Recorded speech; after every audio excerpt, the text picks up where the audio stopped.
All right, hey people. Today is let's see here, June 2nd, 2024. My name is Curtis Lucas. This is my show, The Protestant View. Just kind of doing a little late night research. See here, get the screen up here. It's kind of a random show. It took me a second to get set up because I was expecting to find. Again, I had spent so long writing something and I couldn't find it, and it was very frustrating to me.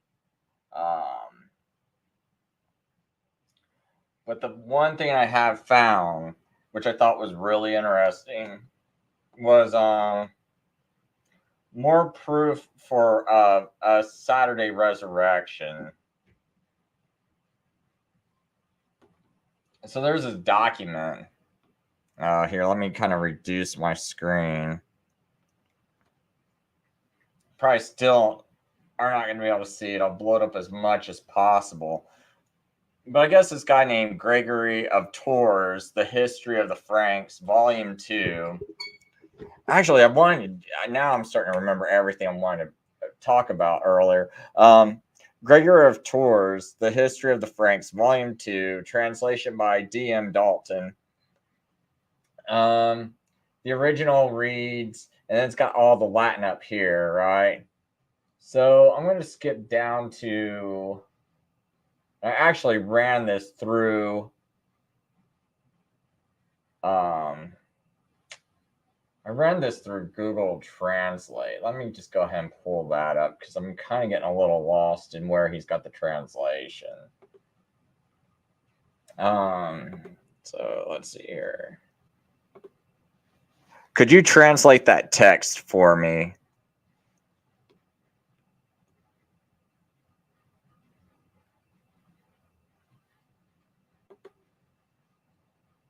Certainly. The Latin text you provided translates to the following in English. 23. On the day of the Lord's resurrection. We believe that the Lord's resurrection indeed happened on the first day, not the seventh, as many think. This is the day of our Lord Jesus Christ's resurrection, which we call the Lord's Day in honor of his holy resurrection. This day first saw light at the beginning, and this day first deserved to witness the Lord rising from the tomb. This passage emphasizes the Christian belief that the resurrection of Jesus Christ occurred on the first day of the week, which is Sunday, and not on the seventh day, Saturday. It also refers to Sunday as the Lord's Day, a term used by Christians to commemorate the resurrection of Jesus. Okay, that's not the text reflects early Christian...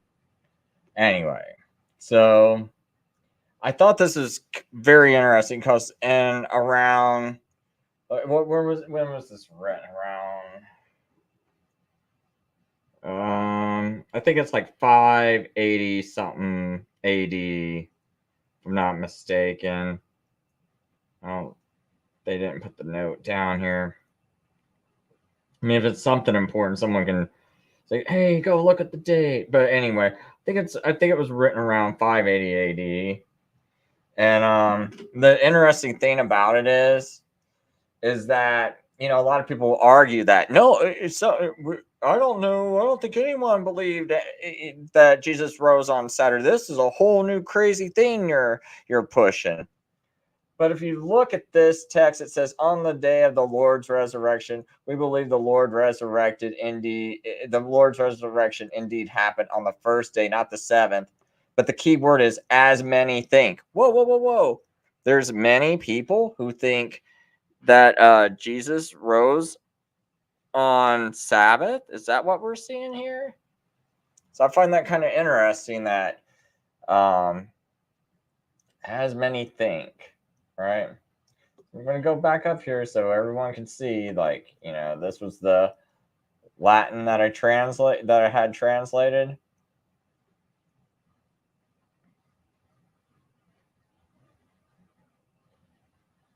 And so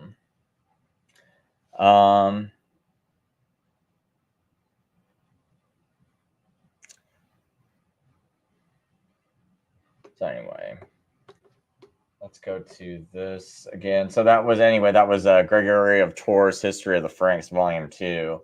So I also found another source. Oh, let's see here if I got it. thought I had written every bit of this down somewhere, and sadly, I think some windows got closed. But maybe I might still have it. Okay, let me bring up this other one. Send this to my email. Then I can show this up on the screen. Sorry about this. It's like I just thought of where to find this right before I started my show.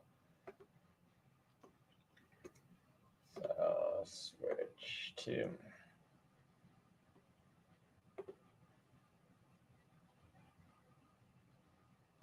There we go. Now, the really interesting thing about this one, it's a little hard for me to follow, though. But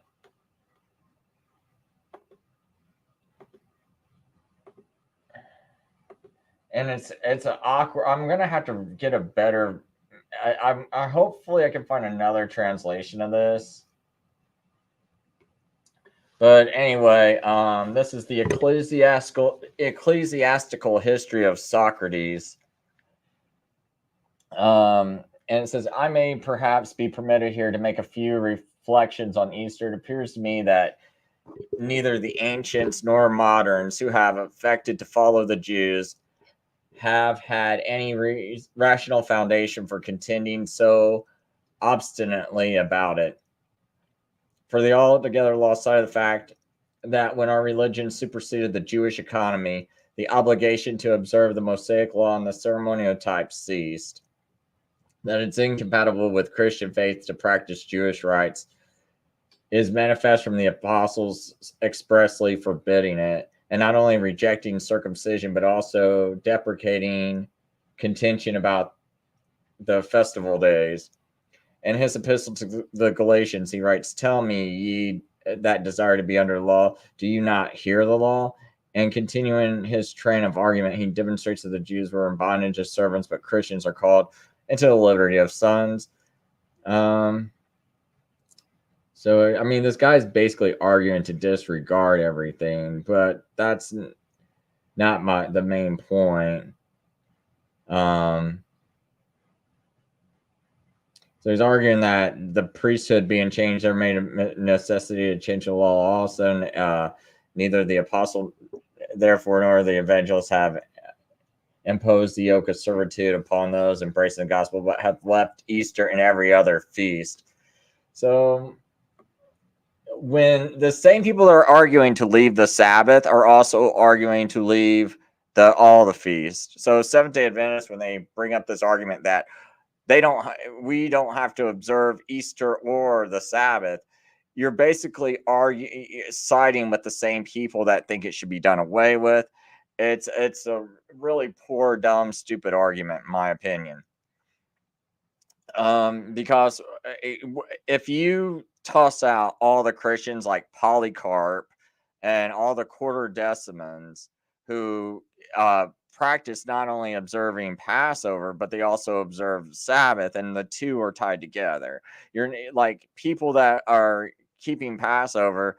It's not like you're going to have some high regard for Sunday, because if that was the case, you'd also do the change to Sunday observance. You know, they really go hand in hand.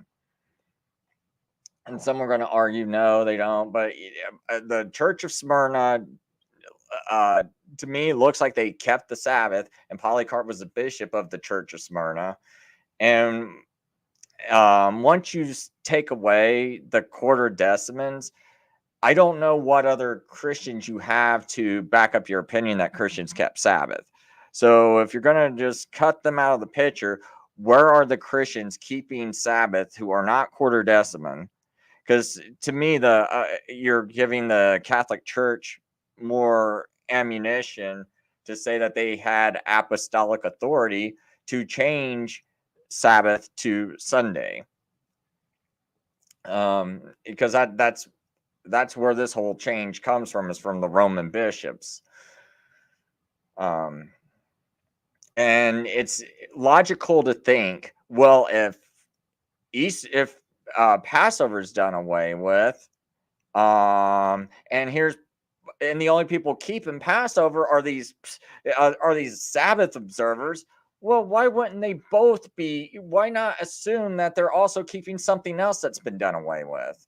So you want to be real careful about making really dumb arguments like that, because you're now cutting out everybody.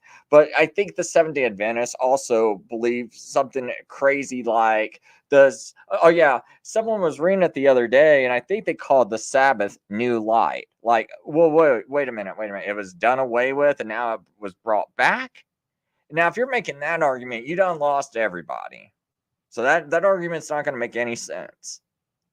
So you really need to sit there and pick: are you actually caring about God's commandments and trying to follow them because you say you love God? Or are you trying to just do everything you can because, oh, Ellen White said Jesus died on Friday. Ellen White said that the Passover and Easter celebrations were done away with, and they're pagan, so we better not do it either. It's like, I mean, if you're going to start to I think you're ruining your foundation for everything you believe in, and you're just making it harder. I mean, is your goal to get people to come into truth? Or is it just to protect Ellen White? Right? So, by the way, people that are new to my channel, I am a Sabbath observer, but I also think that the Quarter-decimans had a lot of the truth, like Polycarp. And Polycarp, they say he learned directly from John this whole keeping of Passover, right? And that's who he cites. So when he's sitting there arguing with Anicetus, well, it's like, okay, so Anicetus is arguing that he's got apostolic authority, and the Roman bishops are arguing they got apostolic authority. Polycarp's arguing that, I mean, actually, I don't know if he's arguing that he's got apostolic authority. He's just arguing that he's following what the apostles taught. So, but now neither side has provided proof. Well, I mean, actually, Polycarp does have proof. We got the scriptures, and the scriptures show that the disciples were meeting on the Sabbath, and that they were not celebrating Easter Sunday or anything like that. And on the other side, we just have this guy, these Roman bishops claiming they got apostolic authority and they get to change the rules. And so when you have this other guy who's actually was talking to the disciples, and no one argues that he wasn't, like even the people who are against keeping Passover on the 14th of Nisan, even they acknowledge, yeah, he did know John and Philip. And they don't go, oh no, Polycarp, you're lying. You didn't really get this from John and Philip. So no one's saying that. But on the other side, the Bible doesn't side with the Roman bishops, such as Anicetus. And we find no scripture proof of this being changed. We see no documented proof where the disciples go, oh, Roman bishop, we hand you apostolic authority, or they hand some other bishop apostolic authority, right? We don't see this. We have no documents, no proof, no eyewitnesses, just a claim. I think this book touches on that too. Like this guy, even though he believes, that those things were done away with, even he says that, where's Bishop Anicetus's proof? I'm just going to read a couple of pages. I'm trying to find a specific spot, but I don't want dead time on my show. So it says, men love the festivals because it affords them cessation from labor, and therefore it is each individual in every place according to his own pleasure has by prevalent custom celebrated the memory of the saving passion. And it makes sense. If you're going to celebrate the memory of the saving passion, do it on the day that it happened. Like, to me, it makes sense. Jesus is the Passover lamb. Why are we not doing it on the Passover? But anyway, the Savior and his apostles have enjoined us by no law to keep this feast, nor in the New Testament are we threatened with any penalty. Well, I think that might be true. But even though you're not threatened with penalty, why not keep it? But we do see it's like it says remember, but yes, we weren't. Doesn't say you better do this, but it does. But it does seem like we're supposed to keep. It does say, hey, keep the Passover. I can't remember. I'll have to look at that exact scripture verse I'm thinking of, but I'll do that in a minute. New Testament, we are threatened with. We are.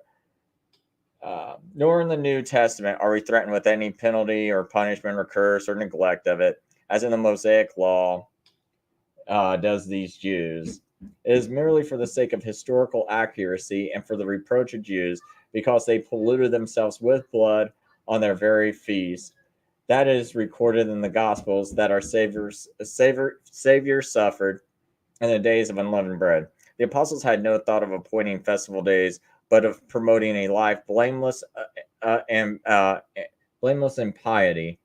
And it seems to me that the feast of Easter has been introduced into the church from some old usage, just as many other customs have been established. In Asia Minor, most people kept the 14th day of the moon, disregarding the Sabbath. See, this is where it's confusing to me, because it's like in Asia Minor, most of these people kept the 14th day of the moon, disregarding the Sabbath. Yet they never separated from those who did otherwise until Victor, Bishop of Rome, influenced by ardent a zeal fulminated a sentence of excommunication against the Quartodecimans in Asia. But Irenaeus, Bishop of Lyons in France, severely censored Victor by letter for his immoderate beat, maybe. Some of this is hard to read because of the it's kind of blurred. Telling him that although the ancients differed in their celebration of Easter, they did not depart from the intercommunion. Also, that Polycarp, Bishop of Smyrna, who afterwards suffered martyrdom under Gordian, continued to communicate with Anicetus, Bishop of Rome, although he himself, according to the usage of his country, kept Easter on the 14th day of the moon, as Eusebius attests in the 5th book of the ecclesiastical history. Sorry.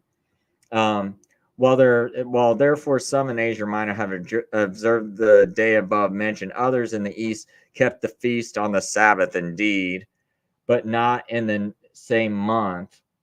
The former thought the Jews should be followed, though they were not exact, and the latter kept Easter after the equinox, refusing to be guided by the Jews, for they said it ought to be celebrated when the sun is in Aries, in the month which the Antiochians term Zathicus. I think that's March, but it might be April. I can't remember.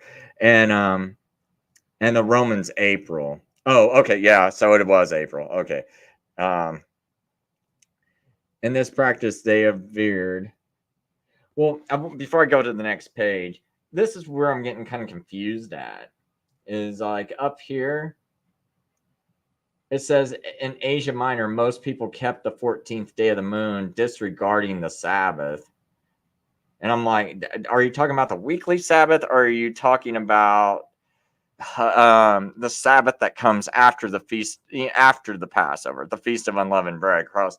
Just because you honor the 14th, does that mean I think that's what they're meaning when it says they disregard the Sabbath. I think they're saying that they are disregarding the Feast of Unleavened Bread, which you're supposed to treat as a Sabbath, like a high Sabbath.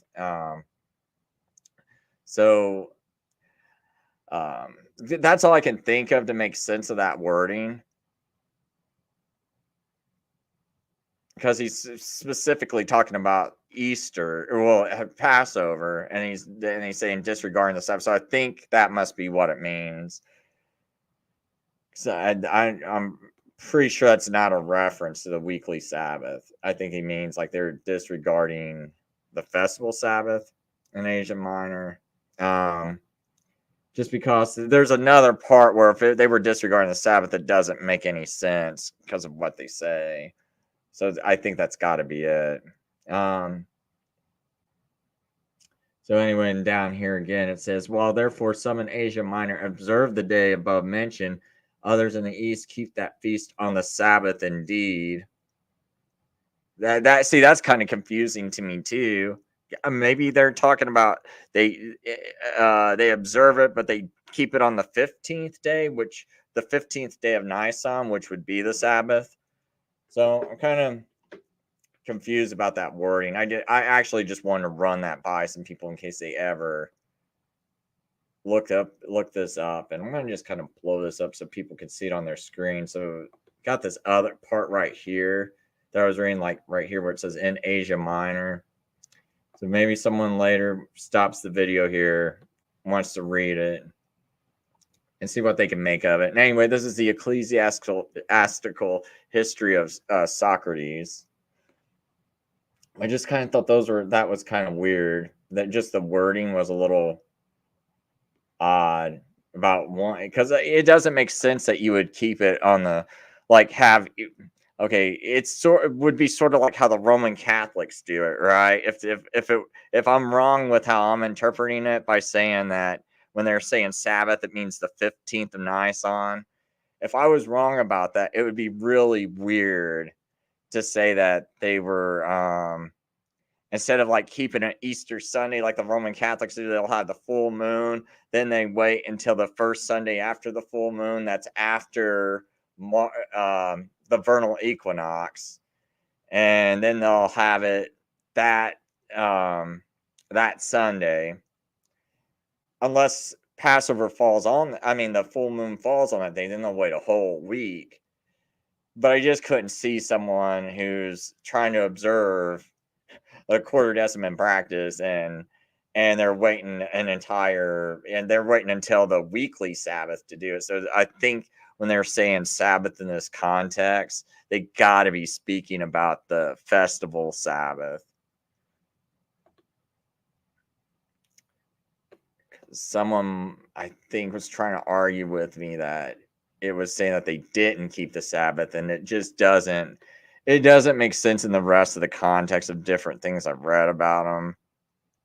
So, because I think they definitely kept the Sabbath. So I think when they're saying they didn't keep the Sabbath, they're talking about, it might. I think they got to be talking about the 15th.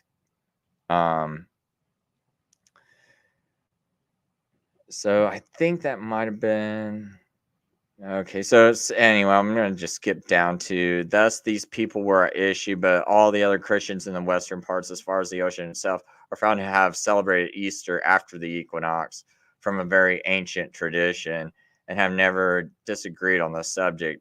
It is not true, as some has pretended, that the synod under Constantine altered this festival, for that the emperor himself, writing to those who have differed respecting it, recommended them, as few in number, to agree with the majority of their brethren.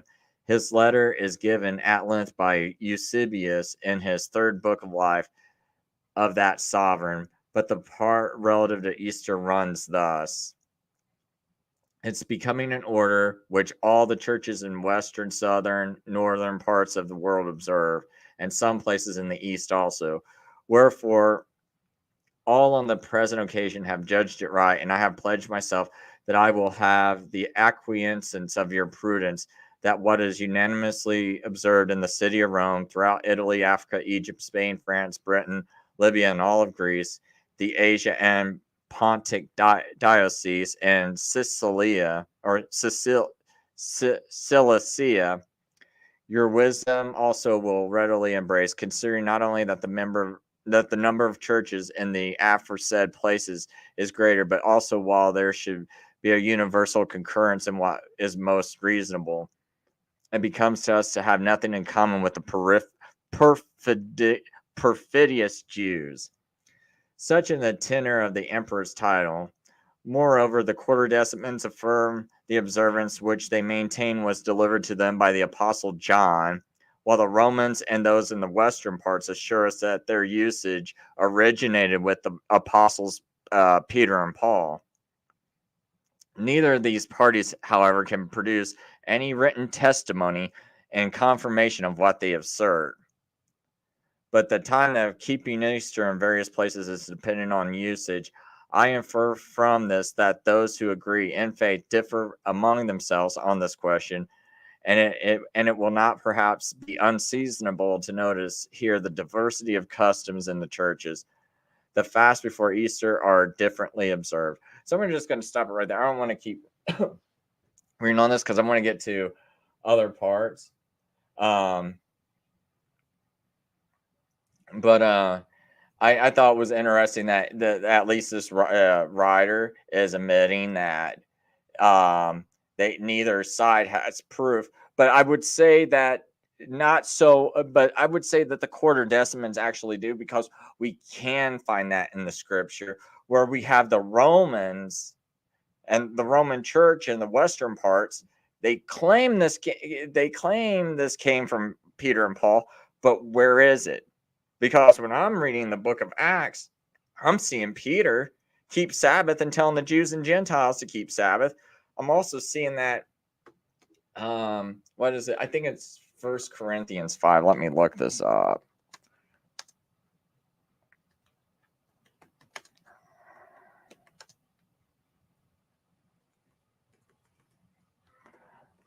I use a Berean Bible.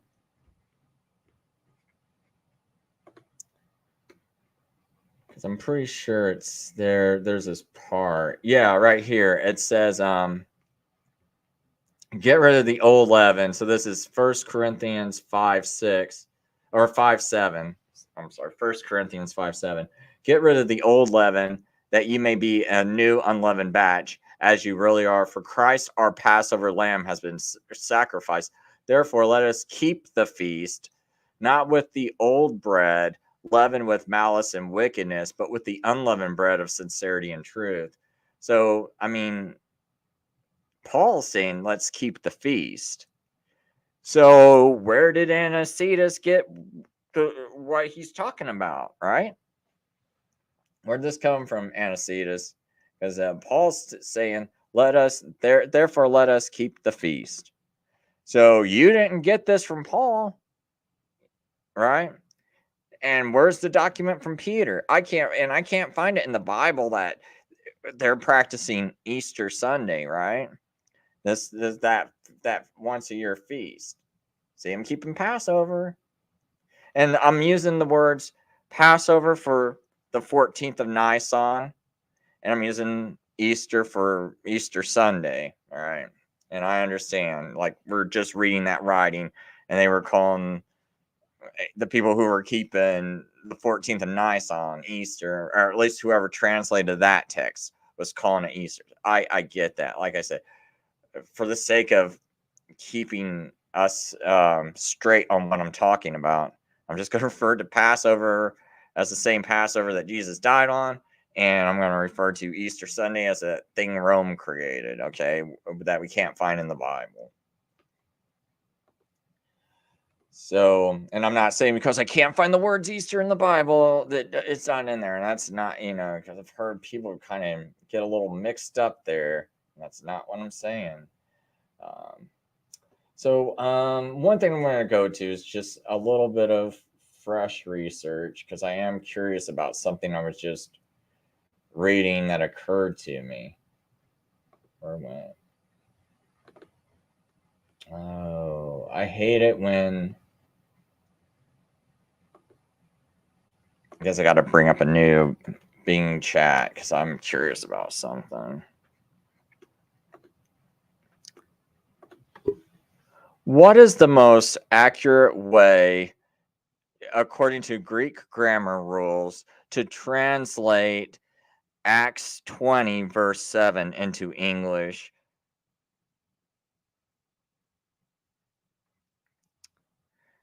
I'm reading it and almost sounds like one Certainly. Sabbath. Let's delve into the Greek text of Acts 20, verse 7 and explore its nuances. Here's the verse in Greek. Nu delta tau mu iota tau nu sigma alpha beta beta tau omega nu sigma upsilon nu eta gamma mu nu omega nu kappa lambda sigma alpha iota rho tau omicron nu. Pi alpha lambda omicron delta iota epsilon lambda gamma epsilon tau omicron alpha tau omicron mu lambda lambda omega nu xi iota nu alpha iota tau pi alpha rho iota omicron nu pi alpha rho tau epsilon iota nu tau epsilon tau nu lambda gamma omicron nu mu chi rho iota mu epsilon sigma omicron nu upsilon kappa tau omicron upsilon. Now let's break it down. Nu delta tau mu iota tau nu sigma alpha beta beta tau omega nu enda timia ton sabbatin. Nu delta enda and on or now on. Tau mu iota to Mia the first, referring to a specific day. Tau nu sigma alpha beta beta tau omega nu, ton sabbatin of the week, literally, of the Sabbaths. Sigma upsilon nu eta gamma mu nu omega nu mu nu kappa lambda sigma alpha iota rho tau omicron nu, synegmenon hemin I classier think ton. that's a little too much for most people. So here, let me just see. Because I'm seeing the word Sabaton in there, and I'm always curious, did someone, because I thought proto meant first, and Mia means one. And that's why I was thinking it says, and on one day, or on one Sabbath,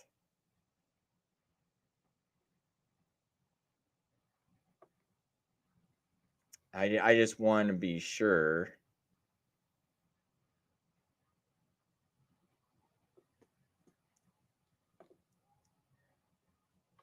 The reason why I'm asking for this translation is I noticed the word Mia, which usually means one, because I thought proto meant first. And then it says the word ton sabaton. Does that mean Sabbath, or does that mean Sabbaths? And is it talking about one Sabbath? I know that's not how it's normally translated in a lot of English Bibles, but I also wonder if they're translating it with a prejudice of what they want it to read, because I'm wondering if they want it to read as if it's the first day of the week when it's actually saying one of the Sabbaths. So can you clarify so I know for sure what that is really saying?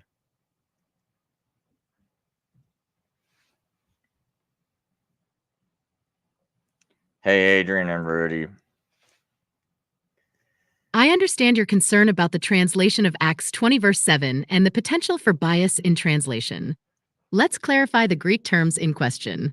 Mia, this is indeed the cardinal number 1 in feminine form and can be translated as one or first, depending on the context.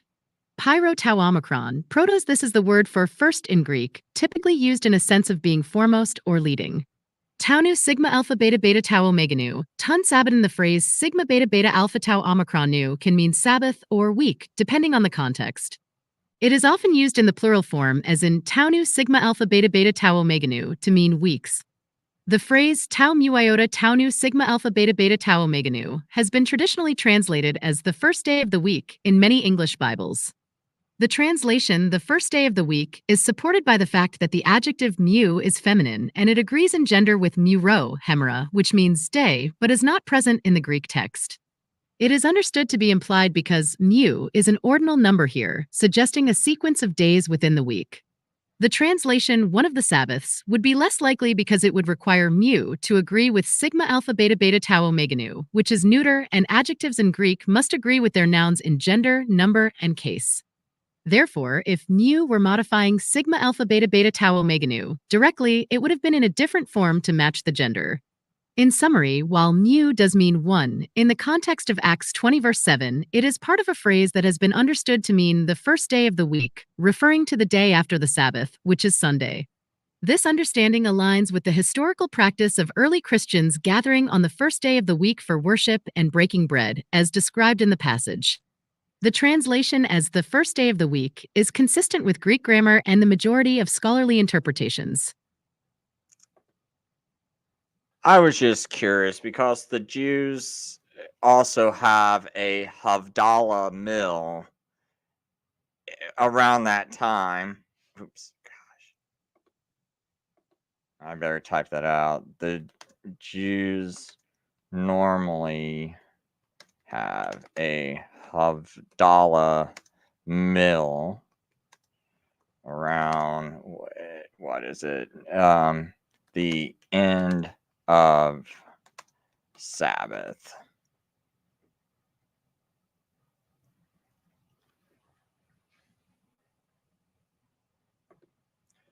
So I was wanting to be clear whether it was that meal that they're having or if they are actually celebrating. Oh gosh, I guess I talked too slow. I'll just let it go. The Havdalah is a Jewish religious ceremony that marks the symbolic end of Shabbat and ushers in the new week. The ritual involves lighting a special braided candle, blessing a cup of wine, and smelling sweet spices. Havdalah is performed after nightfall on Saturday evening, which is when Shabbat ends, specifically when 3 medium-sized stars become visible in the sky. The meal you're referring to is likely the Melave Malka, which is a meal eaten after Havdalah to escort the Sabbath queen out.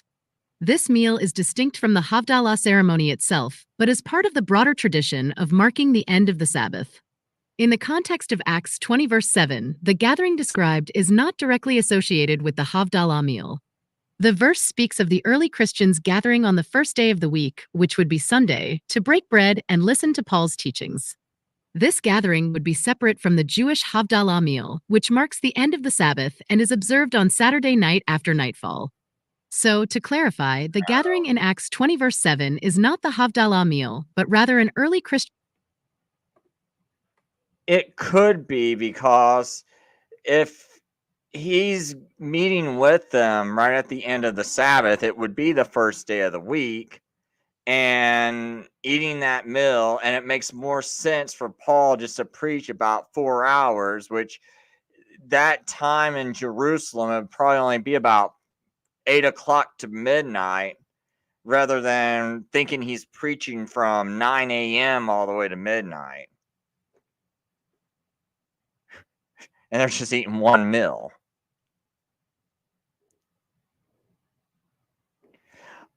Adrian, I'll get around to that Matthew 28. Your interpretation aligns with historical and scholarly understanding of the early Christian gatherings as described in Acts 20 verse 7. The passage suggests that these gatherings, including the one where Paul spoke until midnight, likely took place in the evening, at the close of the Sabbath, marking the beginning of the first day of the week. This timing would coincide with the Jewish reckoning of days, which begin at sunset. Therefore, the meeting would have started on what we consider Saturday evening and continued into the night, which is the start of Sunday by Jewish timekeeping. This practice would be consistent with the early Christian tradition of gathering on the first day of the week, which was also the day of the resurrection. The mention of many lights in the room where they gathered further supports the idea that this meeting took place at night. It's reasonable to conclude that Paul's discourse, which extended until midnight, occurred during the hours you mentioned, likely from around 8 p.m. to midnight, rather than spanning an entire day. This understanding of the timing also fits with the cultural and religious context of the period, where the early Christians, many of whom were Jewish, would have been accustomed to the Jewish Sabbath ending at sunset, followed by their Christian gathering. The meal they shared could be seen as analogous to the Jewish tradition of having a meal at the end of the Sabbath, although the Christian gathering had its distinct purpose for worship and fellowship. In summary, the phrase "the first day of the week" in Acts 20 verse 7 is indeed referring to what we would call Sunday, but the gathering likely took place on Saturday evening, continuing into the first hours of Sunday, according to the Jewish way of marking time. This interpretation is consistent with the historical context and the practices of the early Christian community. I wonder where it got the many lights from. That's what I was...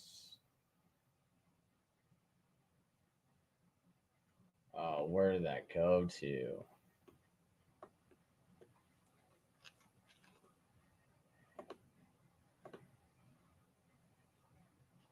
Oh.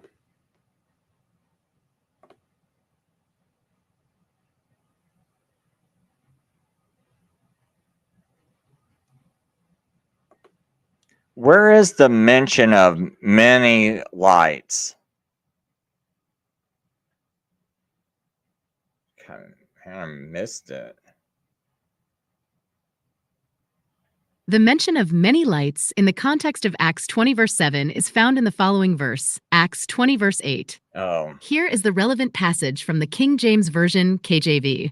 And upon the first day of the week, when the disciples came together to break bread, Paul preached unto them, ready to depart on the morrow, and continued his speech until midnight. And there were many lights in the upper chamber where they were gathered together. This verse indicates that the Okay, yep. So I'm really thinking that was definitely what we would call Saturday, but it's obviously the first day of the week because it's dark. So they were already gathered for the Havdalah meal, or the whatever they called it. What was it? The other name?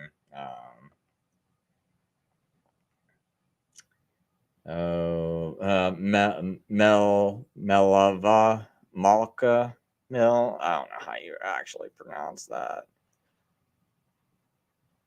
Which is eaten after the Havdalah to escort the Sabbath queen out. The meal is distinct from the Havdalah ceremony itself, but is part of the broader tradition of marking the end of the Sabbath. Okay, so they could have been eating that one too. One of those two. Or maybe they gathered to eat the Havdalah, and then they also, Paul's preaching so much, they're eating that one together too. I don't know. But I'm thinking it's probably like they're eating one of those meals right there. And the fact that there's those lights, I think that kind of cinches it. So here, I'll go ahead and take a look at. So Miles disagrees with the AI with that AI with Matthew 28:1. What? How? I don't know how you can disagree with it. But we're gonna see. Matthew 28:1 interlinear.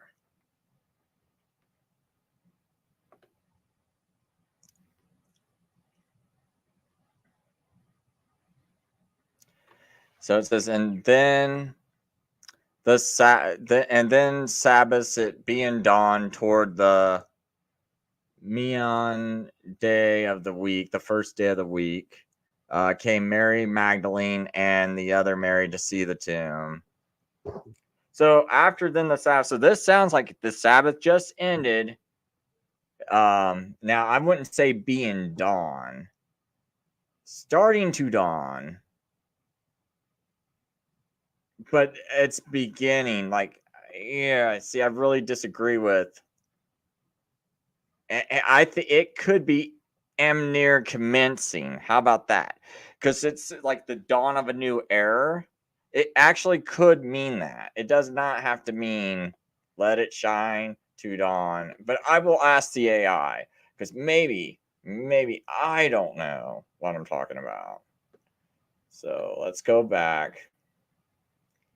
Copy that word, and we're gonna see what the AI says. Because I think the AI was fair with the other one. So let's see.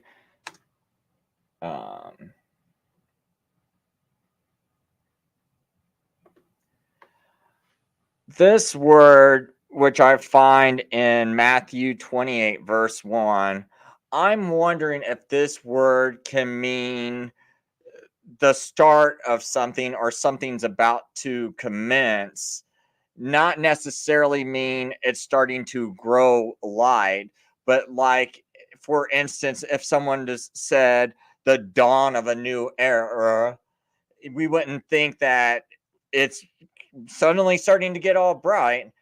So I'm wondering if that word can be used in that way, and all it means is that basically the next day was just about to start, meaning the Sabbath had just ended, and now the first day was just starting to start. So let's see if I phrase that question good enough. Try to blow it up so we can see the response.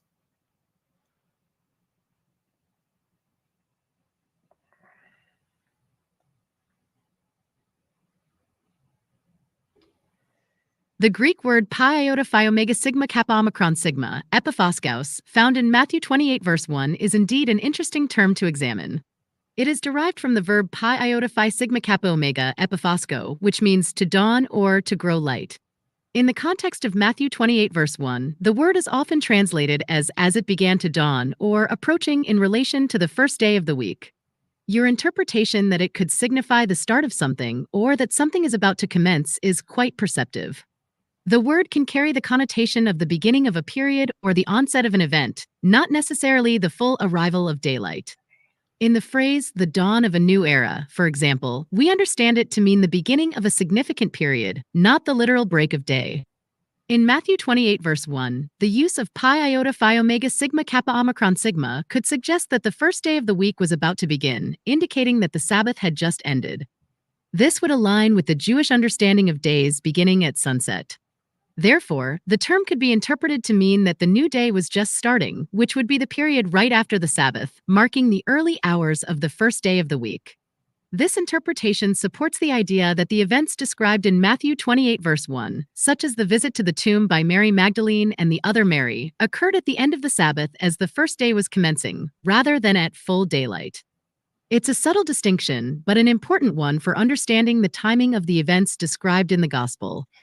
And it also goes to show you that sometimes when you look up at the Greek words and you're looking at these interlinears, if you're thinking something isn't quite jiving with you, because I've had this happen in other places before, and I'm like, this looks real awkward, it would be like other subjects people would probably agree with me on. I just wish I could think of the examples off the top of my head.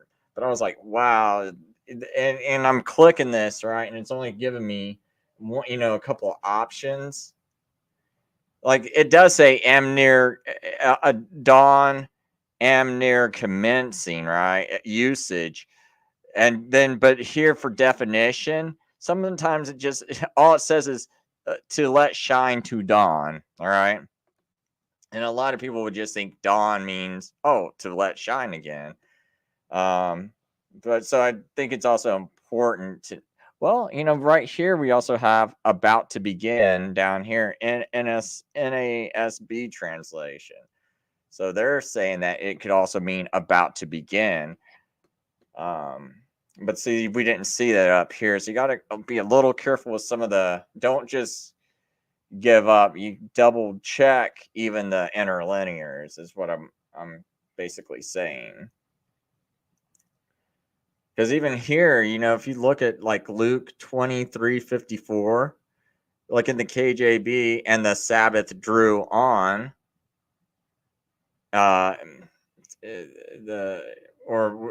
here in another place in the interlinear, same passage, it says, and the Sabbath was coming on. The NAS was about to begin. So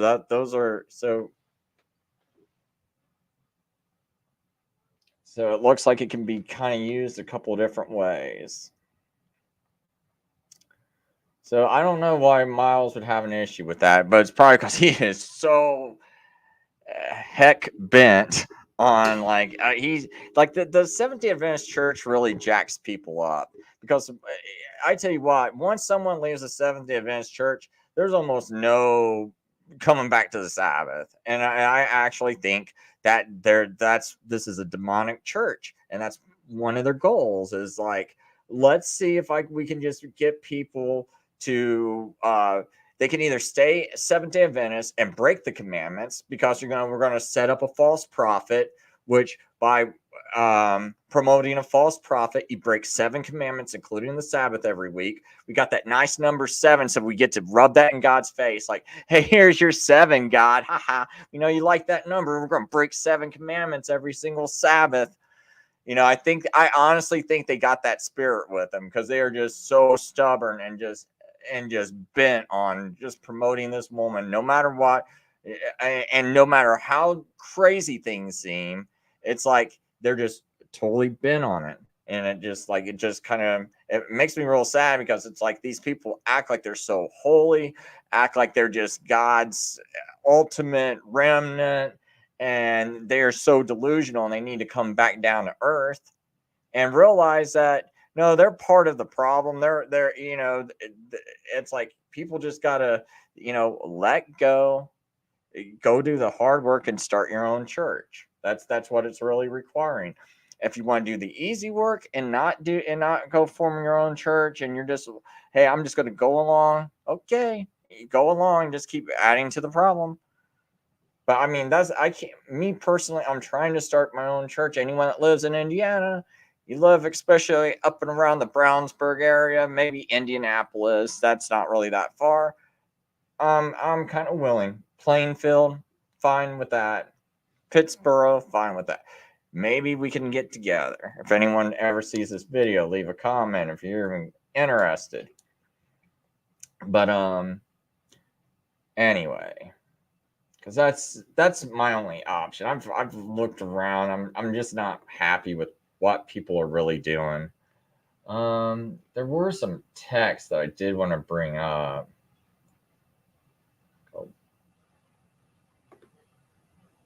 No, oops, that's that. No one watched that one show. It's like this person goes to a Seventh-day Adventist college, and right here, more proof that they're just going right along with the New World Order. You know what's really weird? I was thinking about this today. It's like they call America the second beast, which I totally disagree with. I think that's a bad interpretation. People try to make it fit, but it's like the lamb, it's a lamb-like beast. It's like America was, I don't really picture it as a lamb-like beast. It was always a government that like it didn't start out as a lamb. It just or anything like that. It's like the Roman Catholic Church, when it was founded as a government. And I think if anyone's going to apply that to any entity, well, this is a city state that started off like a lamb, but from its foundation, it was like a dragon, and so it spoke like a dragon from its foundation, but it looked like a lamb from its foundation. And I think it just applies better. But let's just say, America was the beast, right? If it was the beast, the Seventh-day Adventists are definitely the most wicked demonic church in the whole entire world, if they're not already. But when you see them going along with the United States government on this, it's like your churches are actually getting funds from the government, so you're going hand in hand with them. Because you got medical establishments, the Advent healthcare that's going along with them, and you're getting money directly from the thing that you're calling the Beast of Revelation. And it sure looks like they're pushing the whole Pope's plan. So I mean, it's like, okay, like it's like our government started this really weird thing where they helped lock down the entire world, and they pushed something out at warp speed by this guy who went to a Jesuit university.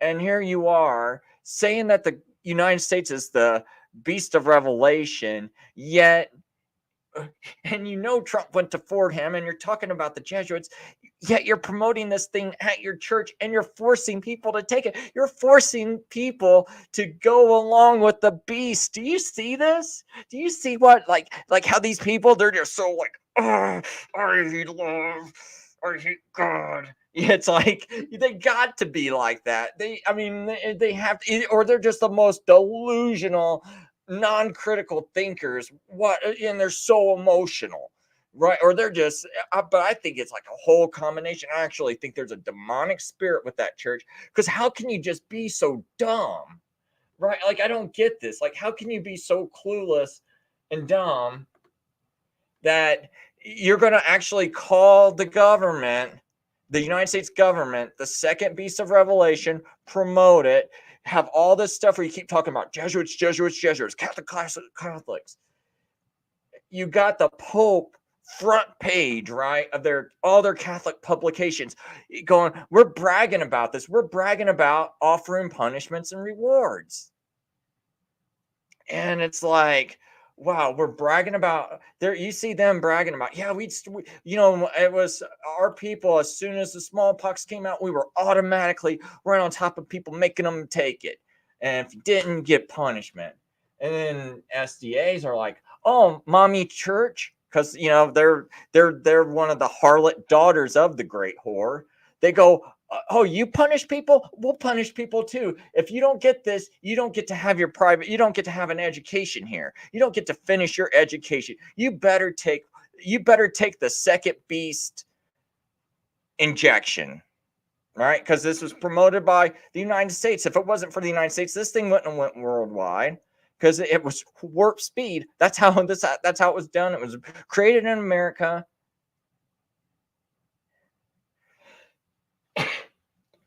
Oh, excuse me. Got like a dust particle. Sorry about that. But it's like, it's you just think that these people had any kind of rational thinking. It's like United States government pushing out something super fast. What it looks like is that they admitted that they conducted this when they tested it parallel to to animal testing, which means they tested it at the same time, which means the same time they shot it into an animal for the first time, they were shooting it into a human for the first time, according to various web sources where I showed it on past shows. I'm not going to dig it up. Didn't even mean to talk about this, but as I was swapping through all this stuff, I couldn't help but stop there for a minute. I don't know how much longer I'm going to have this show, but I know there was a couple of things I really wanted to talk about. Basically, this I do want to cover this decay stuff. I mean, I'm not going to get probably too much into a whole lot of the Wednesday crucifixion. I just wanted to kind of show that other stuff because people, had various arguments, and so I wanted to show those old readings. But I did, most importantly, I wanted to show that early writing that said some Christians, which let's see it again. I think I had the AI translate it. I'll go back to the beginning. Oops. Yeah, it was this one right here. Where it says, oh yeah, Gregory of Tours, that's who wrote this. It was around 580, 80. It says, on the day of the Lord's resurrection, we believe that the Lord's resurrection indeed happened on the first day, not the seventh, as many think. That's the key thing. So that goes to show you that there was that many thought he resurrected on Sabbath. So there was actually dissension there. All right. So that's all I want to bring up once again, because that was probably the biggest reason why I started the stream. It's just to make sure I show that. But I wanted to read a little bit through this D.K. This writing on the D.K. Because I think, is it?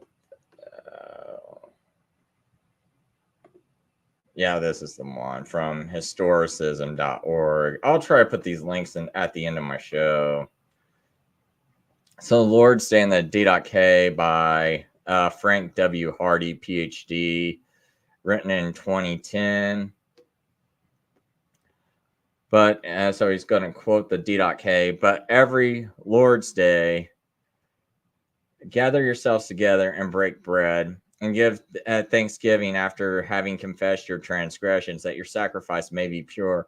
But let no one that is at variance with his fellow come together with you until they be reconciled, that you may that your sacrifice may not be profane. For this is that which was spoken by the Lord: in every place and every time offer to me a pure sacrifice. For I am a great king, says the Lord, and my name is wonderful among the nations. D.K. chapter 14. I don't even think it says Lord's Day in there, if I'm not mistaken. You know what? Before I read this thing, J.B. Lightfoot, D.K. So I'm going to go down to 14.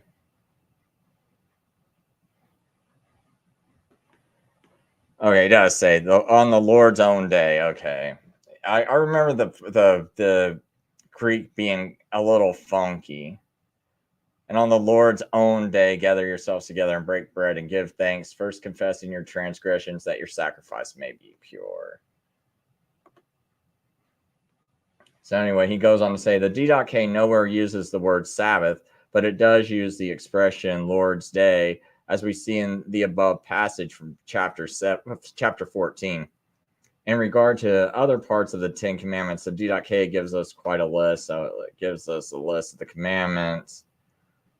So anyway, he goes, the commandments we find here are drawn from the entire second table in a model where number 5 belongs with the first table rather than the second. In addition, there are some commandment lookalikes. So we find 6, murder, and something that resembles 6, abortion, 7, adultery, and 2 things that resemble 7, pederasty and fornication, number 8, stealing, number 9, lying, and something that resembles number 9, evil speaking, and number 10, coveting, and something that resembles number 10, being covetous.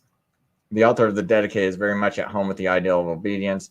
There's nothing about allegorical interpretations or spiritualizing the commandments.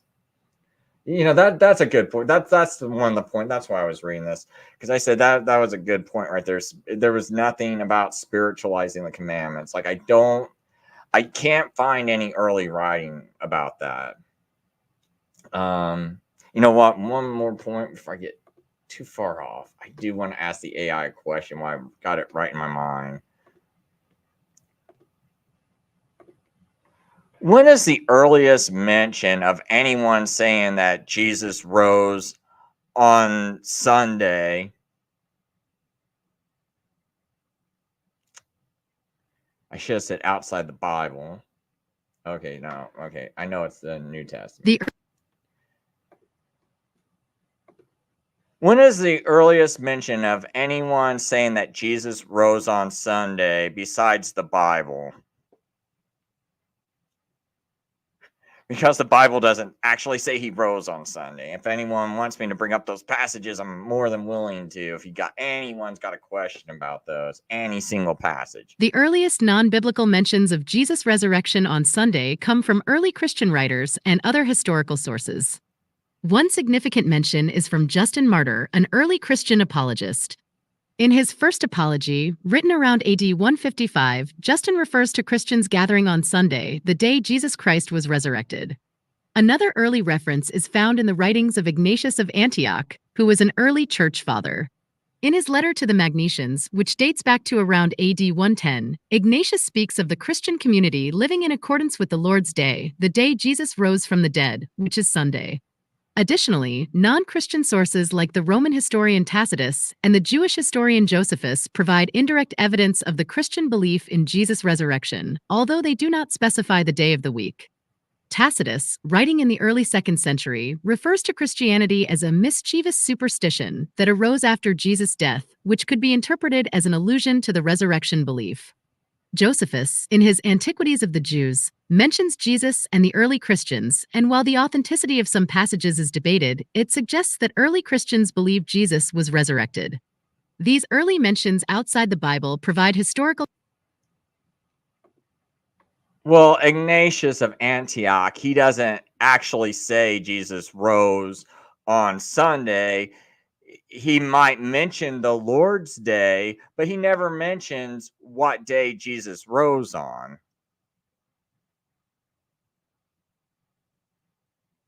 See if it corrects me. Maybe I'm wrong. Oh, You are correct. Ignatius of Antioch does not explicitly state the day of the week on which Jesus rose. Instead, he emphasizes the significance of the Lord's Day for Christians, which is traditionally understood to be Sunday, the day celebrated as the day of Jesus' resurrection. Ignatius, in his writings, focuses on the theological importance of the resurrection and its implications for Christian life and worship. For instance, in his letter to the Smyrnaeans, Ignatius speaks about the reality of Christ's resurrection and the importance of faith in the risen Christ. He contrasts the Christian belief in the physical resurrection of Jesus with the views of some heretics of the time, who claimed that Jesus only seemed to suffer and rise. Moreover, Ignatius refers to the eighth day, which is a term used by early Christians to refer to the day after the Sabbath, the seventh day, thus Sunday, as a day of celebration because it is the day of resurrection and the victory over death was obtained in Christ. While Ignatius does not directly mention Sunday as the day of the resurrection, the context of his writings and the practices of the early Christian community strongly. Okay, let's be fair because I know what might be popping in people's heads. So he said the eighth day. So Jesus rose on the eighth day. Well, let's see.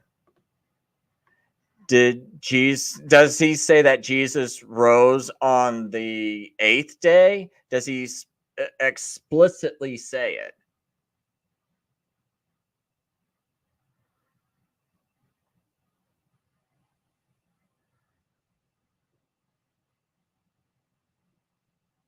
Ignatius of Antioch does not explicitly mention the exact day of the week on which Jesus rose.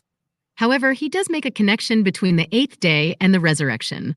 In his writings, Ignatius refers to the eighth day as the day Christians should celebrate as a festival because it is the day our life sprang up again and the victory over death was obtained in Christ. This is understood to mean Sunday, the day after the Jewish Sabbath, which is the seventh day of the week. The concept of the eighth day as it relates to the resurrection is rooted in the idea of new creation and the beginning of a new life, which is symbolized by the resurrection of Jesus. While Ignatius does not provide a direct quote from Jesus about the resurrection occurring on the eighth day, his writings reflect the early Christian tradition that associates the eighth day with the resurrection and the new creation it signifies. Therefore, while Ignatius does not say in those exact words that Jesus rose on the eighth day, the theological significance he attributes to.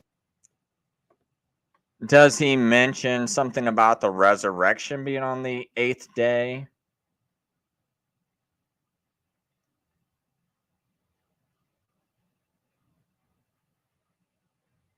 I'm just trying to find the earliest mention of a resurrection on the first day. So I kind of forgot that they sometimes call the first day the eighth day. And Yes, Ignatius of Antioch does mention the concept of the eighth day in relation to the resurrection. In his writings, he encourages Christians to celebrate the eighth day, which is understood as the day of the resurrection, as a festival. He writes that on this day, our life sprang up again and the victory over death was obtained in Christ. This is seen as a reference to Sunday, the day after the Jewish Sabbath, which is the seventh day, making Sunday the eighth day and the day celebrated by Christians as the day of Jesus' resurrection.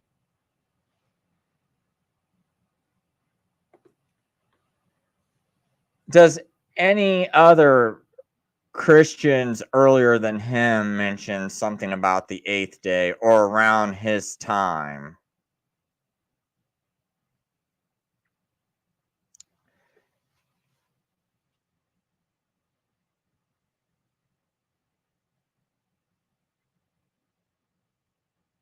Yes, there are references to the concept of the eighth day from other early Christian writers around the time of Ignatius of Antioch or earlier.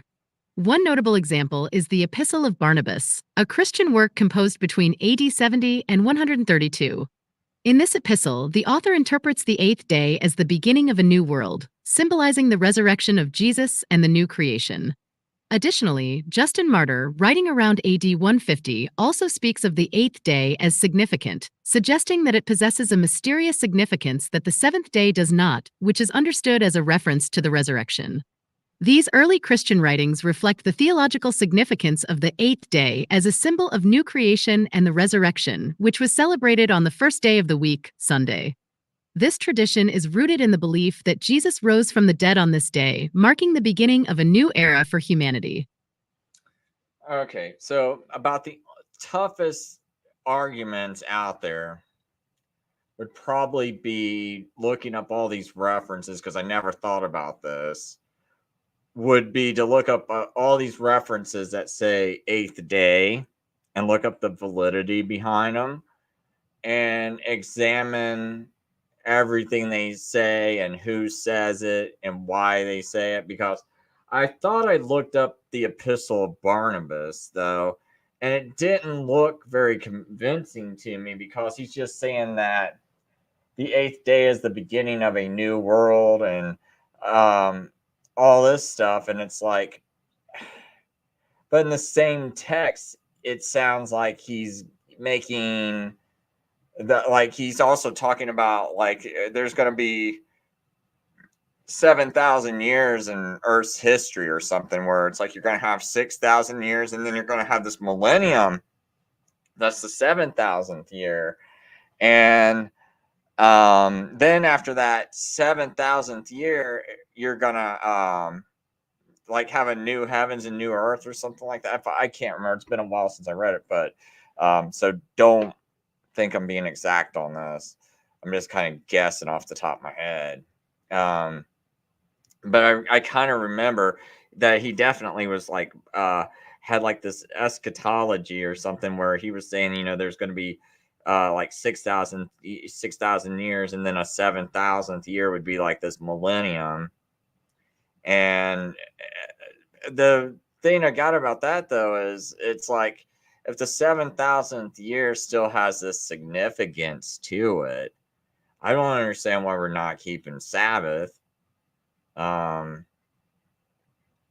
Because it's like, I don't know, you hear those references. It's like, and he shall raise us up on the last day, or raise him up on the last day. And it's like, well, the last day of the week, millennium, 7,000th year, or do we get raised the eighth day? No, it's like, I don't think we get raised after the 7,000th year, or do we? I mean, I don't know. If we get raised after the 7,000th year, then I guess there's like 1,000-year reign of Christ, and then the 18th, and then we all get resurrected like in the 8,000th year, right? Is that what we're all believing when we're teaching this? Because that's all I can see is like, okay, that would be the new creation, the 8,000th millennium. So there's no resurrection until the 8,000th year, correct? Because that would be the resurrection. That's when we get resurrected, just like Jesus got resurrected in the eighth on the eighth day, and so that's the 8,000th year. And so that's kind of where I'm like, I don't know. I just don't. It doesn't jive with me. I won't totally throw it out because I do understand. Okay, resurrection. Um, if it was the first day and your new creation, I kind of get that. I'll be fair. I do kind of get that. I'm not saying that's a horrible argument because if I somehow get proven wrong, it's I'm as far as like, okay, he rose that day. But the main reason why I really push against it is I was studying the wave sheaf offering. That's the last thing I want to make sure I get to, and then I might go on for a little bit more. But when I'm looking up the wave sheaf offering, I hope I still got those notes.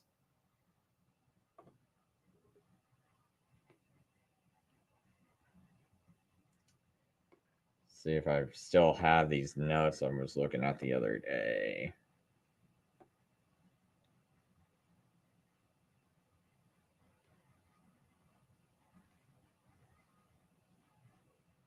Sorry about a little bit of the silence.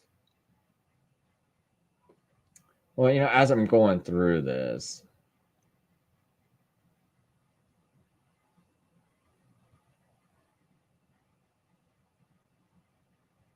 no, this isn't what I was looking for. But I was looking for some text that might allude to a Wednesday crucifixion.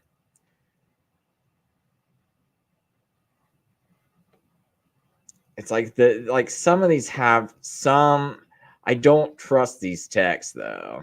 I mean, that's kind of one of the problems with it, is that they're not super reliable. But I don't. I some of these I read and I don't find that they really had strong proof, but there were some that mentioned Jesus being arrested on Tuesday. And so if he's arrested on Tuesday, that would technically, or Tuesday night. So it's like the third, I guess that could go bleed in, or I'm not sure how the person translated it. So I'm not sure if they were saying that it was what we would call Tuesday night, which was actually the Jewish, which would be like a Jewish Wednesday, since their day started in the evening. So there are a couple of references to that. I was trying to find something specific about this wave sheaf.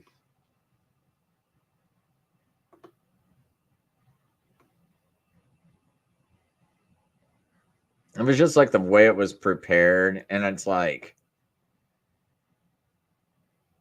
I do know one thing.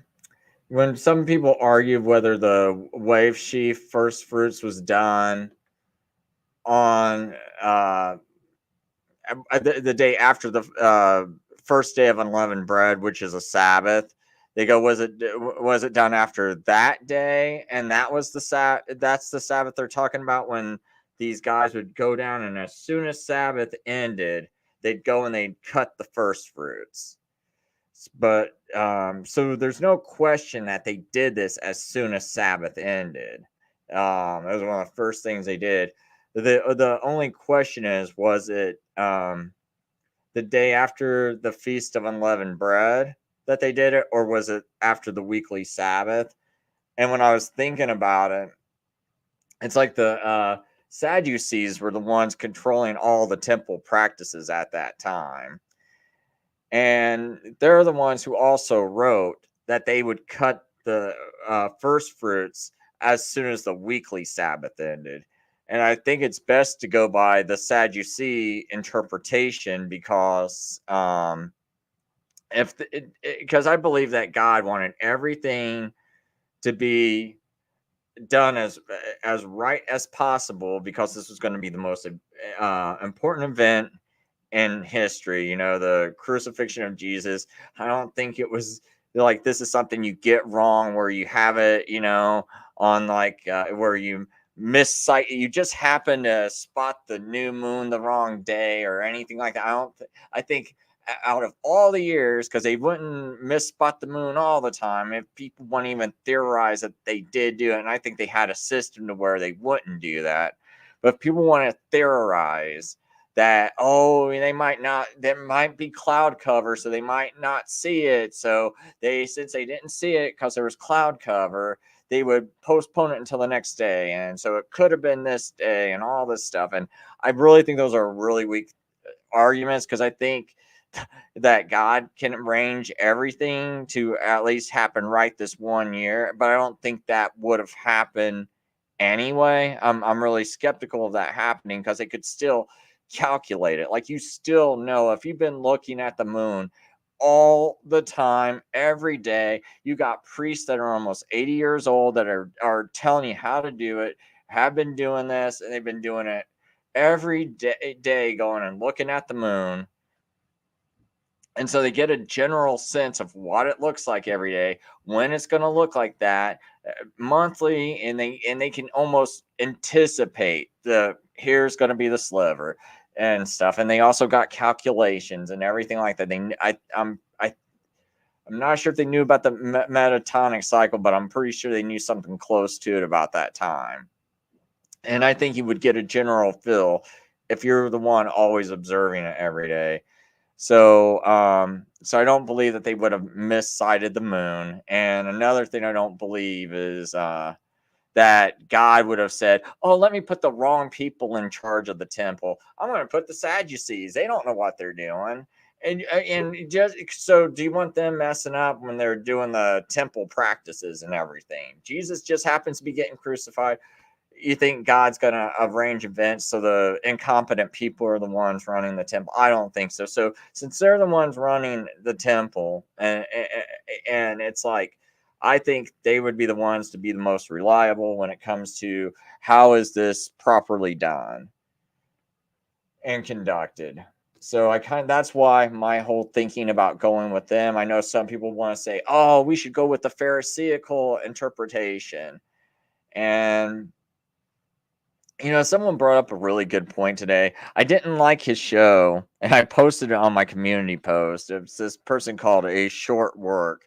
He's got a channel. I think he's with the United Church of God. And he does some interesting things. And his show today was interesting. It threw me for a curveball because I thought he was going to talk about Wednesday crucifixion. And he sort of did, but it looks like he's now believing in Thursday crucifixion. And I think it's me personally.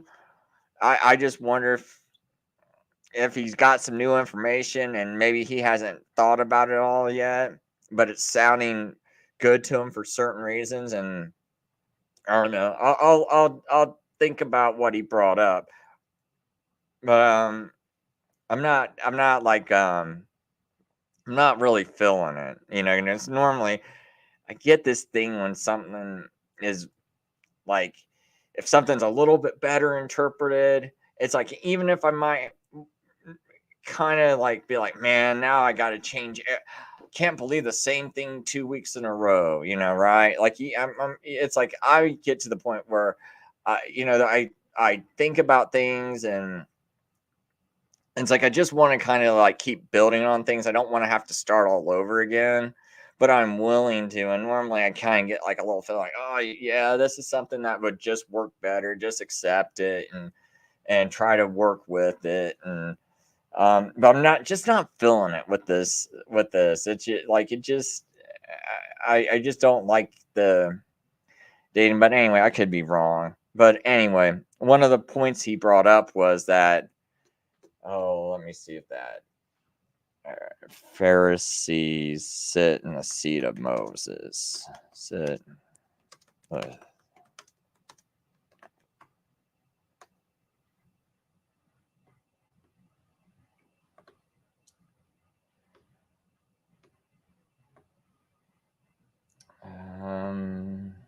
Let me get the right. I think I just want to go to Matthew 23.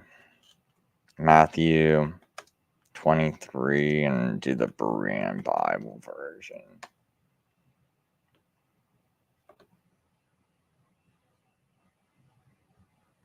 Oh, they got a Berean literal Bible. I didn't realize that.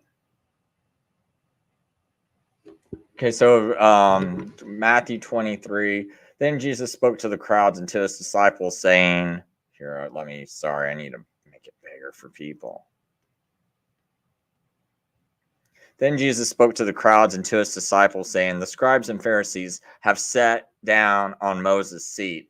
Therefore, keep and observe all things whatsoever they might tell you, but do not do according to their works, for they preach and do not act, and they tie up burdens heavy and hard to bear, and lay them on the shoulders of men, but they themselves are not willing to move them with their finger.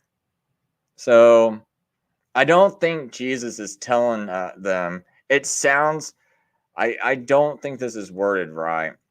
As it says, therefore keep and observe all things whatsoever they might tell you. Well, I think this would more properly be rendered is he's telling the crowds that the scribes and Pharisees have sat down in Moses' seat. So they're sitting down where they might not belong. And maybe I'm wrong about this, so this is just what I'm floating out here. The scribes and Pharisees have sat down in Moses' seat. And so it's not that God placed them in that seat. It's that they have set themselves down in that seat. Therefore, and I think it would be best if it was said like, therefore you keep and observe all the things whatsoever they might tell you, because they have set themselves down in that seat. But then again, I guess it's also got that part where it says, but do not do according to their works, for they preach and do not act. So I guess there's like Jesus is saying that they're saying something, but they're not doing what they preach. But then when it goes on to this other verse, I'm like, I think that earlier interpretation I floated around makes sense, because it says they tie up burdens heavy and hard to bear. So they're sitting in Moses' seat telling you to do all these things that are hard and heavy to bear and lay them on the shoulders of men, but they themselves are not willing to move them with their fingers. So they're telling you to do it. And it says, but do not do according to the work. So it almost, sometimes when I'm reading this, it sounds like, therefore you, like Jesus is almost saying, therefore you should keep and do all the things they observe, because they're sitting down in the seat of Moses' seat, and therefore keep and observe things, whatever they might tell you, but do not do according to their works, for they preach and do not act. They lie up burdens heavy and hard to bear. But it's kind of odd to me that he's telling you that they're lying up burdens heavy and hard to bear, and do these heavy and hard to bear burdens, but do not do according to their works, because it says they give you these burdens, but they themselves are not willing to move finger. This is real awkward. Like, I don't even think this is translated right when I'm reading it, because in one sense I'm seeing that it looks like they're putting themselves in the seat of Moses' seat, and like they set themselves in it. And on the other hand, but I know that's what some people use to argue that we should listen to the Pharisees. That's the main point I'm using to point out, is that, people will take that verse and they'll say, well, Jesus is saying to obey him and to follow them and to listen to them. See, Matthew 23, that's what it's saying. I want to read another version of that, because that doesn't. Might switch to the interlinear, because I'm kind of curious, like, what's in that passage. But that was something I thought I'd point out today too, because I know people, when they got these questions, some of them someone will just point them right to this verse and go, see, we should not be listening to how these other groups do anything, because the Pharisees are the only ones you listen to. I guess this is a similar interpretation. The scribes and Pharisees sit in Moses' seat. So practice and observe everything they tell you, but do not do what they do, for they do not practice what they preach. They tie up heavy, burdensome loads and lay them on men's shoulders, but they themselves are not willing. So all their deeds are done for men to see. They broaden their phylacteries and lengthen their tassels. They love the place of honor at banquets and the chief seats in the synagogues, the greetings in marketplaces, and the title rabbi, which they are addressed. But you are not to be called rabbi, for you have one teacher, and you all are brothers. Do not call anyone on earth your father, for you have one Father who is in heaven. Nor are you to be called instructors, for you have one instructor, the Christ. The greatest among you shall be your servant. For whoever exalts himself will be humbled, and whoever humbles himself shall be exalted. Woe to you, scribes and Pharisees, you hypocrites! You shut the kingdom of heaven in men's faces. You yourselves do not enter, nor will you let in those who wish to enter. Woe to you, scribes and Pharisees, you hypocrites! You transverse the land and sea to win a single convert, and when he becomes one, you make him twice as much the son of hell as you are. But it just seems weird, because I don't know. I'm still kind of curious about that, because it just seems odd. I'm just wondering, does that really mean that they sit in Moses' seat, but is that because they place themselves in Moses' seat? I'm going to ask the AI, because that is so it's 1 through 4.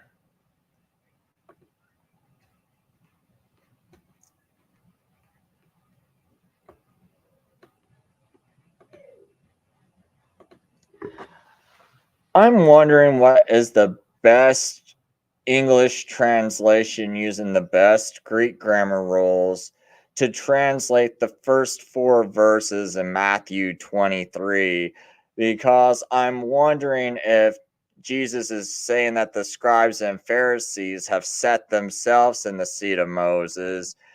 And if we're not to follow what they teach because they set themselves in those seats, or is Jesus saying that they are seated in Moses' seat and we should follow them and not do as they do, but do as they teach? Meaning that they're teaching the right things, but they're not doing the right things. But it also seems awkward because later on, around verse 3 and 4, it sounds like they're the ones placing burdens on peoples that are too heavy. And obviously, they're doing this with their words. So, should we be listening to their words?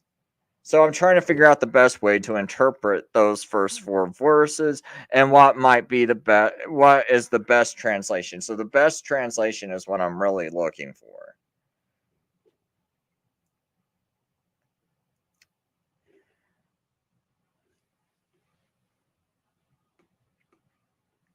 Oh, hey, Eternal Light. Thank you for your help the other day.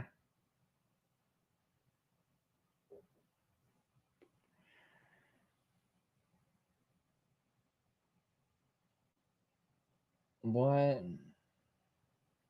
Okay, maybe I didn't get it. Maybe I might be maxed out on this one. Here, let me try this one.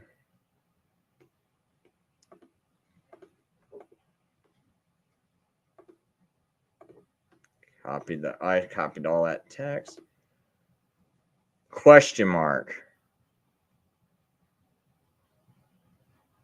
That I do that so to just speak out loud.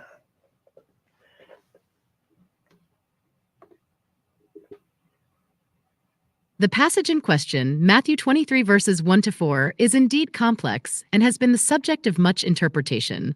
The Greek grammar and context are crucial for understanding Jesus' message here. Let's look at the verses in question.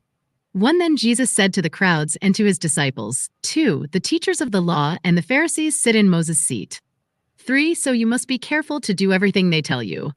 But do not do what they do, for they do not practice what they preach. For they tie up heavy, cumbersome loads and put them on other people's shoulders, but they themselves are not willing to lift a finger to move them. Neve. The key phrases here are sit in Moses' seat and do everything they tell you. The phrase sit in Moses' seat refers to the scribes and Pharisees' authority to teach the law. Jesus acknowledges their position of authority in teaching the law, which is why he instructs the crowd to do everything they tell you. However, he criticizes the scribes and Pharisees for not practicing what they preach, which is the essence of his warning to the crowd. The Greek grammar supports the interpretation that Jesus is not disputing the authority of the scribes and Pharisees to teach. Rather, he is cautioning against following their example of not living according to their teachings. The phrase, they do not practice what they preach, indicates a discrepancy between their words and actions. In summary, the best translation would convey that while the scribes and Pharisees have the authority to teach the law as they sit in Moses' seat, their personal conduct is not to be emulated. The emphasis is on following their teachings, which align with the law, but not their hypocritical behavior. This interpretation is consistent with the broader context of Matthew 23, where Jesus criticizes the religious leaders for their hypocrisy. If you have any further questions or need more clarification, feel free to ask. Okay, because I was just wondering, because it did say they tie up heavy burdens, heavy cumbersome loads, and put them on other people's shoulders, but they themselves are not willing to lift a finger. So I'll probably have to study that later myself, because it's that verse 4. But I did hear this guy earlier, and it sounded like how he was reading it, and it made me go, did I miss something? So I was still thinking about that today, but I haven't had time to go study it myself. So I'm guessing that must be that, I think he was a little off, because to me it looks like it's saying, so you must be careful to do everything they tell you. So but I wasn't sure if there was maybe something missing within that Greek, where it's like where someone's putting words in there or arranging words where it's like they set themselves in that seat and they weren't supposed to, and now they're telling you to do all these things. So, okay. So because I originally did always think that it meant the teachers of the law and the Pharisees sit in Moses' seat, and that Jesus was not saying that they're teaching you wrong, just that they're hypocrites and they're trying to look all holy and have their tassels long, but they don't really do what they're preaching. They're really sinful people, and they're telling you to do all this stuff, but they themselves aren't doing it. But they're teaching you right, but they're never doing it themselves. So, but I still would not. Okay, so I mean, I guess I would just give them equal credit. Like, hey, Sadducees say some right things, Pharisees say right things. I still wouldn't hold when it comes to like the feast and stuff. If it's like a temple and anything to do with the temple, since the Sadducees were the priests and they were the ones that were doing the wave sheaf and things like that, I would still lean towards their interpretation, even though today the Pharisee interpretation of the wave sheaf being cut after the first day of unleavened bread is the prominent interpretation among the Jews, I believe. I believe I'm understanding that right. And Eternal Light seems to be agreeing with that. Don't be burdened by their additions and the twisting of Scripture. So yeah. So that's maybe they tell you to keep and observe many things. It really does look like Jesus is saying that they sit and tell them to keep and observe, but it's not saying because they're hip, but saying not do as they do because they're hypocrites. Yeah. So what they tell you so Eternal Light says what they tell you from the seat of Moses, teaching the law, accept. What they tell you that isn't the law, reject. Yeah, I mean it's pretty. Yeah, I guess that's the real simple way of saying it. Yeah, okay, at least you're making me feel a little bit better. It's definitely a bit cryptic phrasing though. Okay, I feel better. No, I don't feel as dumb. But it did seem just a tiny awkward. Just that one part where they tie up heavy, cumbersome loads. That's why I was like, okay, does that one guy have a point? Um. Anyway, I would have an open mic, but I think I'm just gonna kind of read a little of this D.K. this writing someone's got on it, and go over a few points and just kind of call it a day because I had a lot going on today, and there's some really important stuff. So I'm sorry, people, about not opening up the mic. I'll try to do that the next time I do a show, if I do like this long of a show.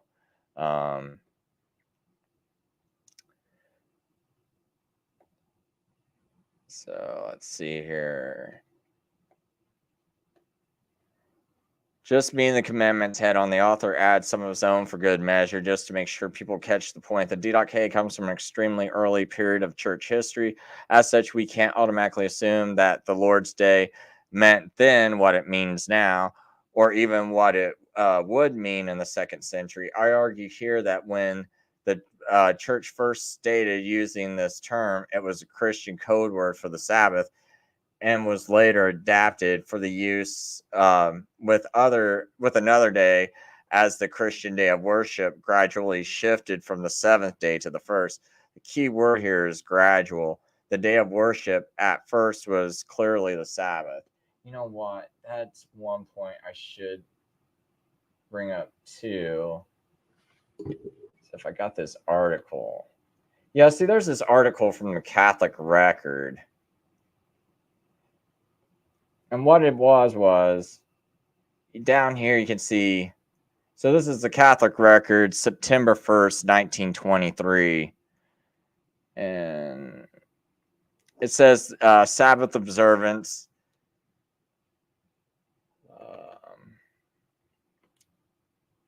trying to blow it up so people can see it. But it says a short time ago, this state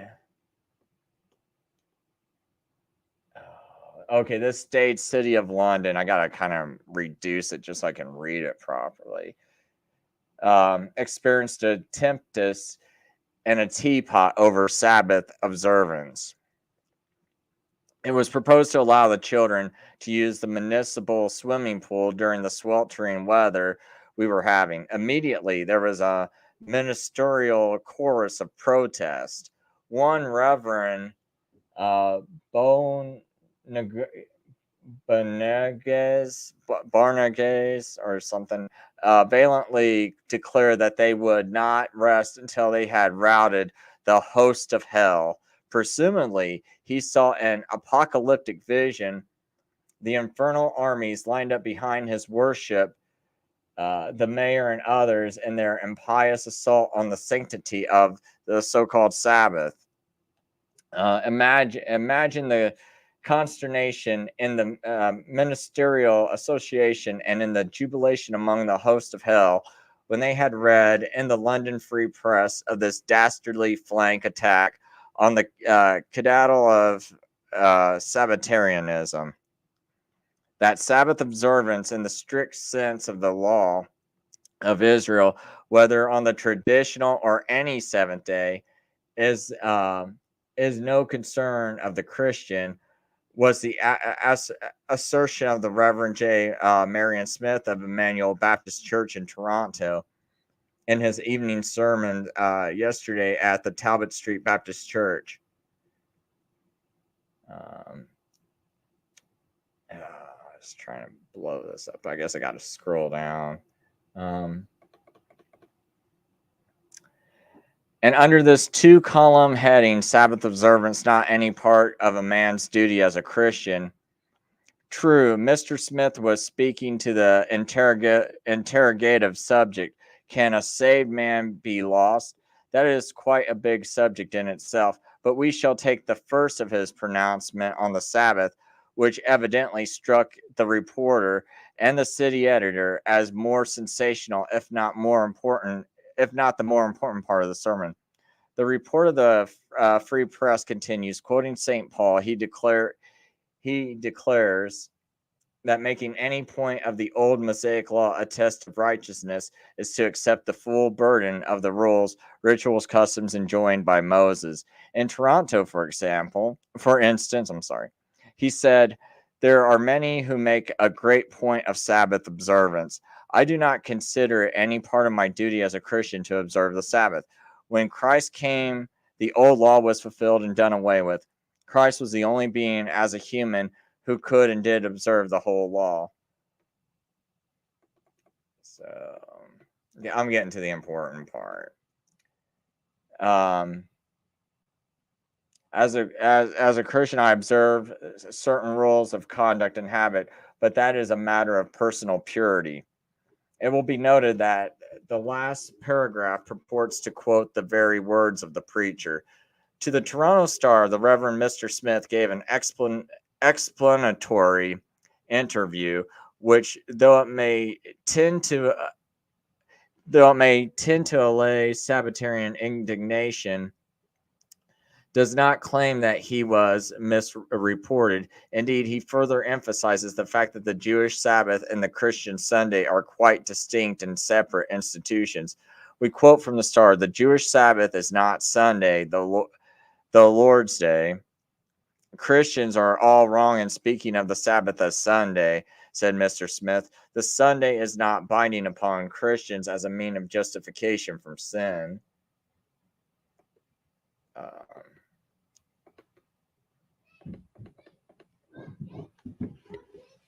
Okay, sorry about that. The Sabbath is not binding upon Christian as a means of justification from sin, he went on. The keeping of Sunday, the Lord's Day, is quite a different matter and springs not from any obligation to the Jewish law, but is the ready response from the heart of the Christian who observes Sunday as a day set aside for worship and rest. This observance is one of the highest privileges of mankind, and it's only reasonable that 1/7 of man's time should be devoted towards special worship and spiritual refreshment. And to further mollify the critics, he added in conclusion, one of the greatest blessings of Canada has been due to the strict observance of the Lord's Day. To throw Sunday wide open would be to paralyze much good that is now accomplished and to throw unlimited temptation before the young life of our boys and girls. So what he's saying is that Jewish Sabbath's been done away with, but we need to treat Sunday holy. And to open this swimming pool is going to be to profane Sunday. So the bigger point's coming. The ministers of London who criticized Mr. Smith's sermon left the real crux of the question untouched. And that's not surprising for a Protestant. For on Protestant principles, there is no possible explanation of the substitution of the Christian Sunday for the Jewish Sabbath. For this is plain abrogation of the express commandment of God as recorded in the Bible. So we have a Catholic saying, who's writing this Catholic record September 1st, he says, and that is not surprising, for on the Protestant principles, there is no possible explanation of the substitution of the Christian Sunday for the Jewish Sabbath. For this is a plain abrogation of the express commandment of God as recorded in the Bible. So this Catholic, he himself is saying that you Protestants, where are you getting this from? That this got changed, that this Sabbath got changed to Sunday, or that this is somehow that Sunday is like the replacement for it. So, and this is also went on in the times of Martin Luther. This isn't some new debate, some new question that the Catholics are throwing at Protestants. This one has been going on for quite a while. So, and he goes on to say, Protestants reject divine tradition, the unwritten word, which Catholics accept as equal authority with the written word. So, Catholics accept the unwritten word as equal authority with written word. The divine authority given by Christ to the church to teach in his name, to bind and to loose, Protestants deny. For them, it is their boast. For them, it is their boast. The Bible and the Bible alone has divine authority. Now, in the matter of Sabbath observance, the Protestant rule of faith is utterly unable to explain the substitution of the Christian Sunday for the Jewish Saturday. It has been changed. The Bible still teaches that. The Bible still teaches that the Sabbath or Saturday should be kept holy. There is no authority in the New Testament for the substitution of Sunday for Saturday. Surely it is an important matter. It stands there in the Bible as one of the 10 commandments of God. There is no authority in the Bible for abrogating this commandment or for transferring its observance to another day of the week. So I agree with this Catholic right here. I agree. There's no commandment. There's no authority in the Bible for abrogating this commandment or for transferring its observance to another week. So he's going to go on. So why do the Catholics follow it then? Oops. I need to get a new mouse for this computer. For Catholics, there is not the slightest difficulty. All power is given me in heaven and on earth. As the Father sent me, so I send you, said our divine Lord, in giving his tremendous commission to his apostles. He that heareth you heareth me. We have in the authoritative voice of the church the voice of Christ himself. The church is above the Bible, and this transference of the Sabbath observance from Saturday to Sunday is proof positive of that fact. Deny the authority of the church, and you have no adequate or reasonable explanation or justification for the substitution of Sunday for Saturday. And the third commandment in the Catholic Bible, the Protestant fourth commandment of God. As the Reverend Mr. Smith rightly points out, the Jewish Sabbath is not Sunday, the Lord's Day. Christians are all wrong in speaking of the Sabbath as Sunday. The Christians who so speak are Bible Christians, those who make the Bible their sole rule of faith, and the Bible is silent on Sunday observance. It speaks only of Sabbath observance.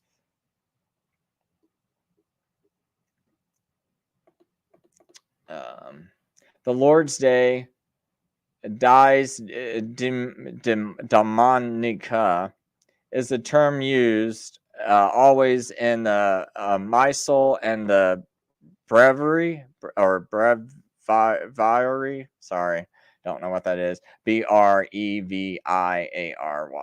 It occurs in the Bible once. Revelation 1:10 and Acts. So it's talking about the Lord's Day. It occurs in the Bible once. Revelation 1:10 and Acts 27 and 1 Corinthians 16:2. There's a reference to the first day of the week, but in none of these is there the remotest imitation that henceforth the first day is to take the place of the seventh. That is the crux of the whole question. What authority does the Bible give for the change?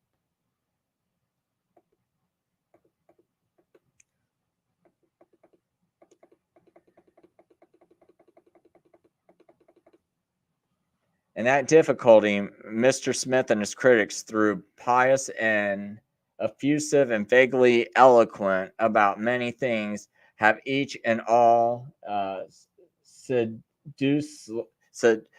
sedulously evaded. It affects very materially and very intimately the question of the proper observance of the Lord's Day. In the first centuries, the obligation of rest from work remained somewhat indefinite. The Council of Laodicea, held at the end of the 4th century, was content to prescribe that on the Lord's Day the faithful were to abstain from work as far as possible. At the beginning of the 6th century, Saint Caesarius and others showed an inclination very familiar to us to apply the law of the Jewish Sabbath to the Christian Sunday. But the Council of Orleans in 538 reprobated this tendency as Jewish and non-Christian.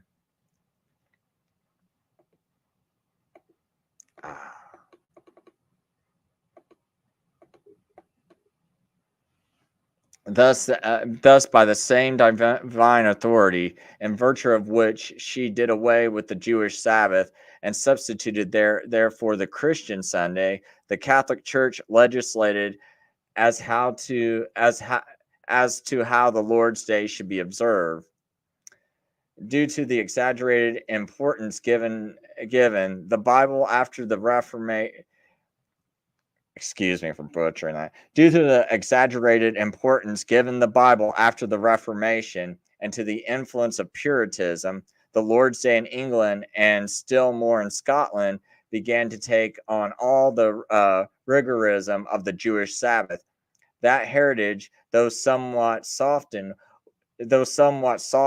we still have with us a game of ball where the participants and the spectators enjoy health-giving rest and recreation in the open air is a desecration of the Sabbath.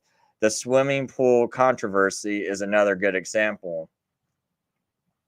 So I'm not going to go on to read this whole entire thing. I just wanted to read up to that part just so people kind of get the idea that, the Catholic Church keeps challenging Protestants. Show us. And even the Catholic Church admits it.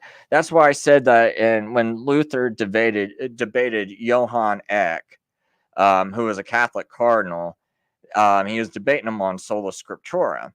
Johann Eck won that debate because he got Luther to admit that the Catholic Church had apostolic authority, because he challenges Luther and says, search throughout all the scriptures and you will not find any authority given from the change of Sabbath to Sunday. But why Luther went along with it and said, instead of, I'm going to be sola scriptura.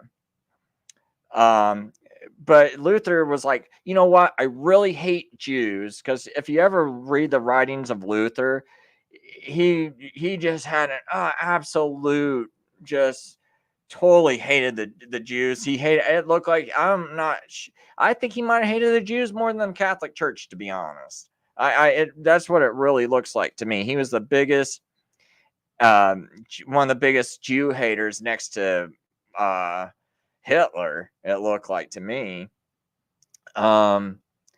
Maybe he hated him more. I don't know. When I'm reading his writings, I really don't know. And I think that's the real reason why he didn't go along with the Sabbath. I think he hated the Jews, and he had such a strong association with the Sabbath, even though there's no Sunday in the Bible. So he could have just said it was all done away with.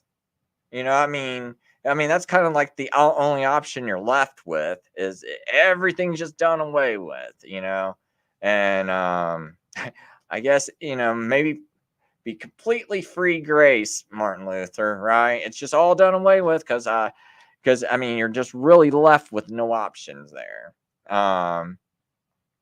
And so anyway, I think that's why he really did it. Now, me personally, even if let's just say something like free grace was true, which I don't, I got my reservations about, but let's just say free grace was true, I would still keep the Sabbath, just because I don't like the Roman Catholic Church. I want to do everything I can to separate myself from that church. And so, it just still makes sense to me that Jesus, through all things were made through Jesus, because that's what John chapter 1 teaches. It says, in the beginning was the Word was with God, the Word was God, and through him all things were made. Well, we flip back to Genesis, that must be who's making everything, right? And that must be who created the Sabbath and blessed it and hallowed it. Okay, and then in the New Testament, he says he is Lord of the Sabbath. So, and I see these things, and I'm like, but that must be the Lord's day, because that's the day I see Jesus himself blessing, not some man, and Rome blessing and saying, oh, I declare this holy, or we got this apostolic authority. And we don't see it in the whole Bible. We don't see any of the apostles declaring it holy. And we never see the Sabbath. We never see anything where it's like, well, the Sabbath's no longer holy. I don't care if people want to say, oh, it's not binding, Chris. It's you don't go to hell for keeping whatever. The Sabbath was never made unholy. I don't care whether you say it's binding or not. It was never made unholy. Jesus is the one who made that day holy. Why am I going to call why am I going to call Sunday Lord's Day? And some people go, well, every day is the Lord's Day. Well, then why even use the word Lord's Day? If every day is the Lord's Day, it's kind of redundant to even say Lord's Day. Why don't you say Lord's Week? But they never heard that, that's always Lord's Day. And it's like, and okay, if you're going to say one day, then, well, I think it should, guess what? Is the Lord common? The Lord's just a common thing, right? It's just common. Jesus is common, everyday man, right? Oh, no, he's not. Okay, well, if he's not common, why would we pick? There's 6 days that are common. There's only one day that was made holy. Why don't we pick the holy day to worship Jesus on? To show that, oh yeah, we're going to call one day the Lord's Day, why don't we call it this day? And like I showed in an earlier text, there were a lot of Christians, because it said, I quoted that one writer, who was it? Gregory of Tours.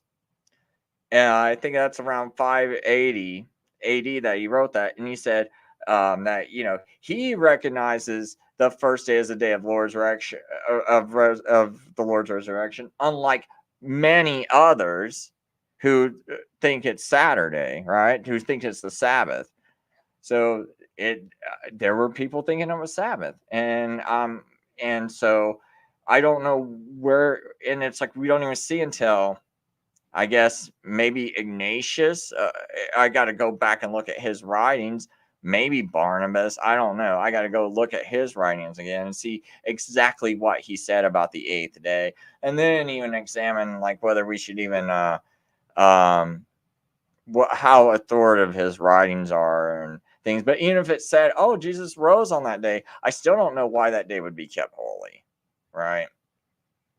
But I'm just like, if I see there's an argument for Jesus rising on Sabbath, first fruits were always cut as soon as Sabbath ended.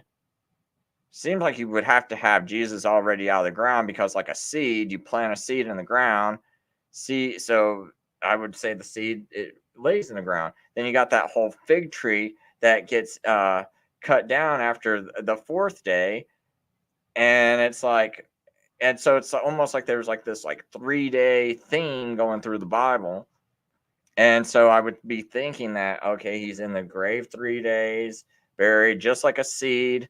It's like, even like when we die, it's supposed to be like, we die and then we're resurrected almost like a seed. So it's almost like we're planted in the ground and then we rise back up like a seed, with new life, right? And it's like, to me, why would you be collecting first fruits that are in the ground still? And I don't think, like, oh yeah, they just sprouted up and we're gonna collect the ones that just sprouted up. I think it would already have to be up out of the ground. It just makes sense that you're having something that's already out of the ground on Sabbath, and that when the ark came to a rest, it came to a rest on the 17th of Nisan. So when Jesus's work was completely done and he's resurrected, I don't know, why wouldn't that be on the 17th as well? Because all of his work is finished completely, because he's rose again and everything. So just like the ark came to a rest, I mean, I know he says it was finished when he dies on the cross, but I mean, when he resurrects, I don't know if anyone wants to say what someone wants to really call that. Maybe that's inappropriate to say, oh, now it's really finished. That's not what I was meaning.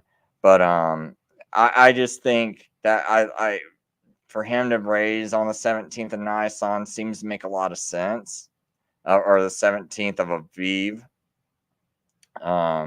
and give that parallel reference to the ark. Whereas if you believe in a Friday crucifixion, you can't work in the 17th of Nisan into the resurrection story.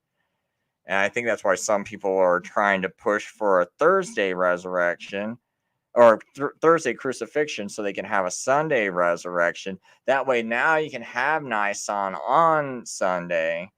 Whereas if you have it on Friday, I think that was the whole reason people were starting to push it, because it's like, well, some of these things don't make sense, but I don't want to believe Jesus rose on Sabbath.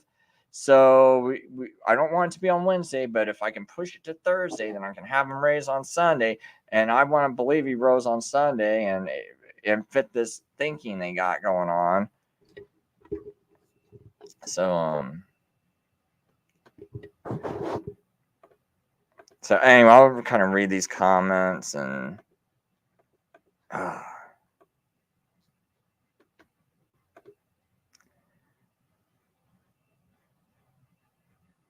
so you say the days were determined by the sun, moon, and stars. If you do that, point to Sunday in the sky. Well, I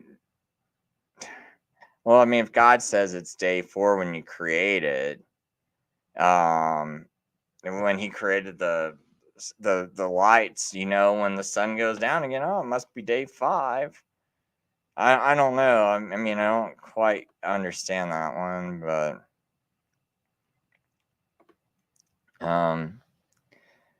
the Sabbath was to. So Adrian Mason says the Sabbath was to remember creation. It was a sign of the Sinai covenant, new covenant, and new creation in Christ could be Sunday. I just wish the Bible was clear if Sunday was the new Sabbath. Well, the Bible, since it doesn't say that, I'm just gonna say it's not. It doesn't say it, so it's not. I haven't seen proof yet. And even if Jesus did resurrect, so let's say there is something to all this 8th day talk. But you got to remember, the Quarterdecimans had all their writings destroyed. There was a ton of writings in Jerusalem destroyed. They might just all be in the Vatican, and the Vatican might be hiding them all. But those Quarterdecimans were persecuted, so we don't know what all they had. So if people like Polycarp was a Quarterdeciman, and he's learning from John, we're seeing the things he does actually in the Bible. We're not seeing any kind of apostolic authority, nothing like that being granted to the Pope or the Roman bishops, but they keep claiming they got this from Peter and Paul, but we don't see this at all. And it seems very unlikely that Peter and Paul are gonna just start, like, I don't even see them keeping Sunday in the New Testament. So I don't know why they think they got this authority to do any of these changes when we don't see these changes in the Bible at all. So, and then it's like, so the Quarterdecimans, we do see it, but all their writings get destroyed. So maybe their writings get destroyed because they contradict what the church power wanted to do at that time. And it looked like they started to get more brutal. Who was it? I think it was like Pope Victor. There was like a lot, and he was getting the criticisms because it was like, hey, why can't we be, why can't we just coexist with these Quarterdecimans? But it looked like people like Pope, I think it was Pope Victor, that looked like he was more animate about wanting to get rid of all the Quarterdecimans. So Eternal Light says, if it was expressly removed or changed, why would we assume that it was required? It was, and require it to be expressly reaffirmed in the New Testament before we all decide we should keep it. Hold on. If it was never expressly removed or changed, why would we assume it? Yeah, that's right. Yeah, why would we assume it if it was never expressly said, right?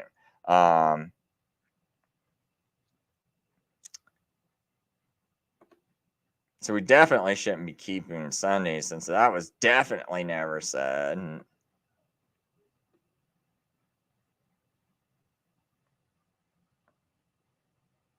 So Undevelopment Team says it wasn't made a law to be a different day, but rather it was being practiced on a different day.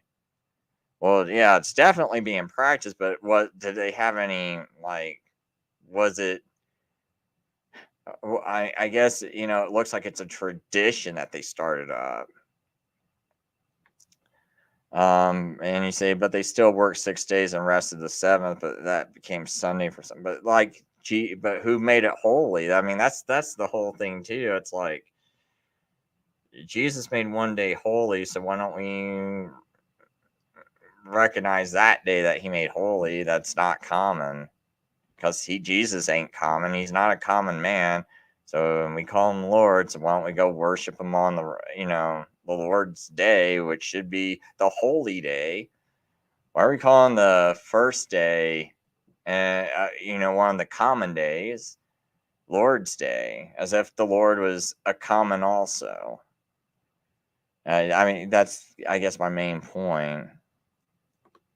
On this Roman calendar, he would have probably been raised on Sunday after midnight, but on the biblical calendar, he was raised late on the Sabbath. Well, I don't think he was.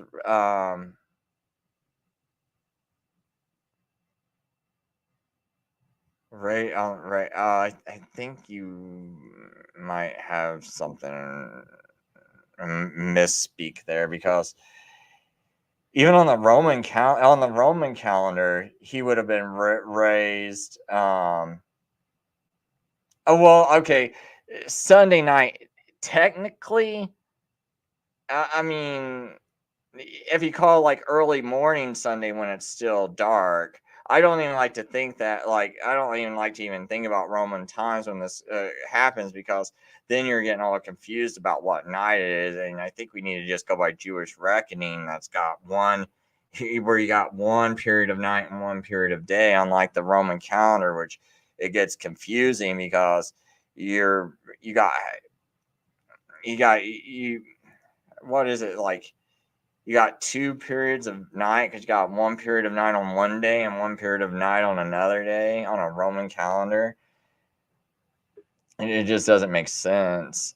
But yeah, on the biblical calendar, he's raised late on the Sabbath, which I believe right before it got dark, Jesus was raised. So what we would call Saturday evening, right before sunset, that's when I believe Jesus got raised.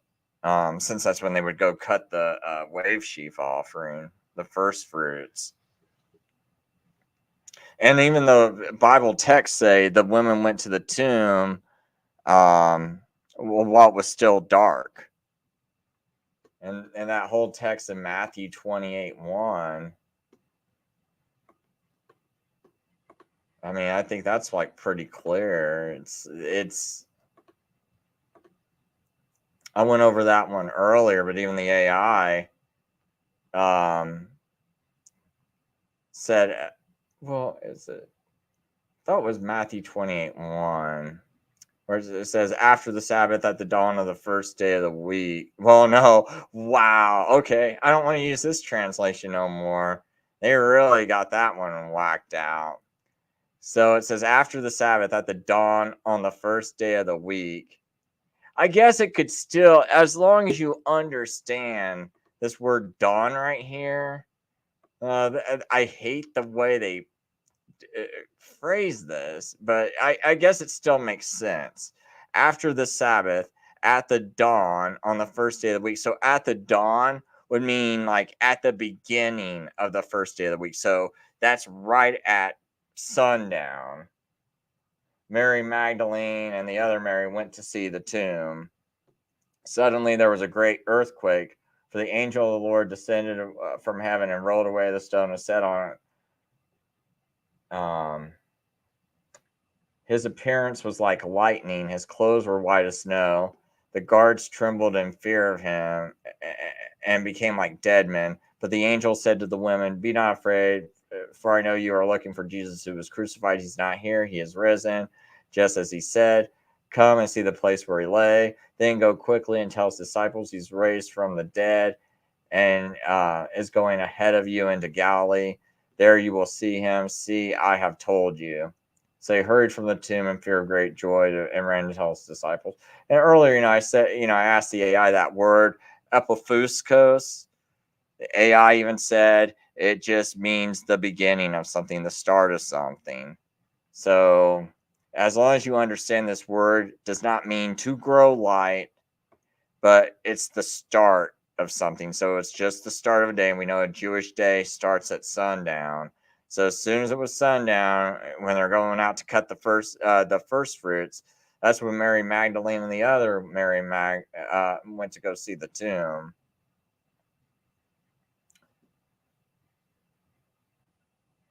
That's what it sounds like to me. When I look at the Greek and I'm being fair about it, AI even says that's a fair way to look at it.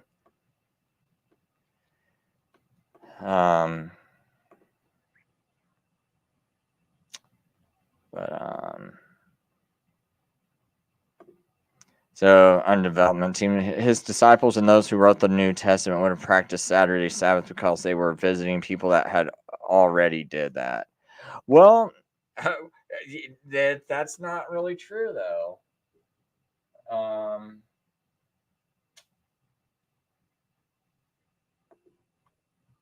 Because in Acts, I thought I had that Acts up here. Oh, yeah, Acts. So this is 14 years after the resurrection of Jesus, or 15 years, actually about 15 years. Wait a minute, more than 15 years. So almost 18, close to 20 years after the resurrection of Jesus, because Paul left Athens and went to Corinth, where he met Aquila, a Jewish man from Pontus. Not long before this, Aquila had come from Italy with his wife Priscilla, because Emperor Claudius had ordered the Jewish people to leave Rome. So Claudius gave this order in 49 AD, so this is almost 18 years at least after the crucifixion. Paul went to see Aquila and Priscilla and found out that they were tent makers. Paul was also a tent maker, and he stayed with them, and they worked together. Every Sabbath, Paul went to the synagogue. He spoke to the Jews and Gentiles and tried to win them over. But after Silas and Timothy came from Macedonia, so look at this. It's every Sabbath Paul went to the synagogue. He spoke to Jews and Gentiles. So the Jews and Gentiles were going to the synagogue, and it was custom for Gentiles who were curious about the Jewish religion to go to the Jewish synagogues, and they were free to come in there. And Paul would speak to them and try to win them both over. But after Silas and Timothy came from Macedonia, he spent all of his time preaching to the Jews about Jesus the Messiah. Finally, they turned against him and sold him. So he shook his dust from his clothes and told him, "Whatever happens to you will be your own fault. I am not to blame. From now on, I'm going on to preach to the Gentiles." Paul then moved into a house named Titius Justus, who worshiped God and lived next door to the synagogue. Crispus was the leader of the synagogue. He and everyone in his family put their faith in the Lord. Many others in Corinth also heard the message, and all the people who had faith in the Lord were baptized. But anyway, so we see Paul doing this every Sabbath. Now, you're thinking, okay, if there's Sunday observance, why aren't you telling these people to come, the next day or the next week? That's what I don't get. It's like, I was looking for that part where he actually. Oh, there's another part I was looking for, the one good thing about this that I'm noticing is that it says Emperor Claudius had ordered the Jewish people to leave Rome probably in AD 49, though it may be in AD 41. So, I mean, still at least 15 years at the very minimum. He's telling you, like, they're still meeting in the Sabbath. We don't see anything like, hey, come to the first day, or we're doing this first day service. So I mean, you can't just assume that that's the only reason why he was doing it.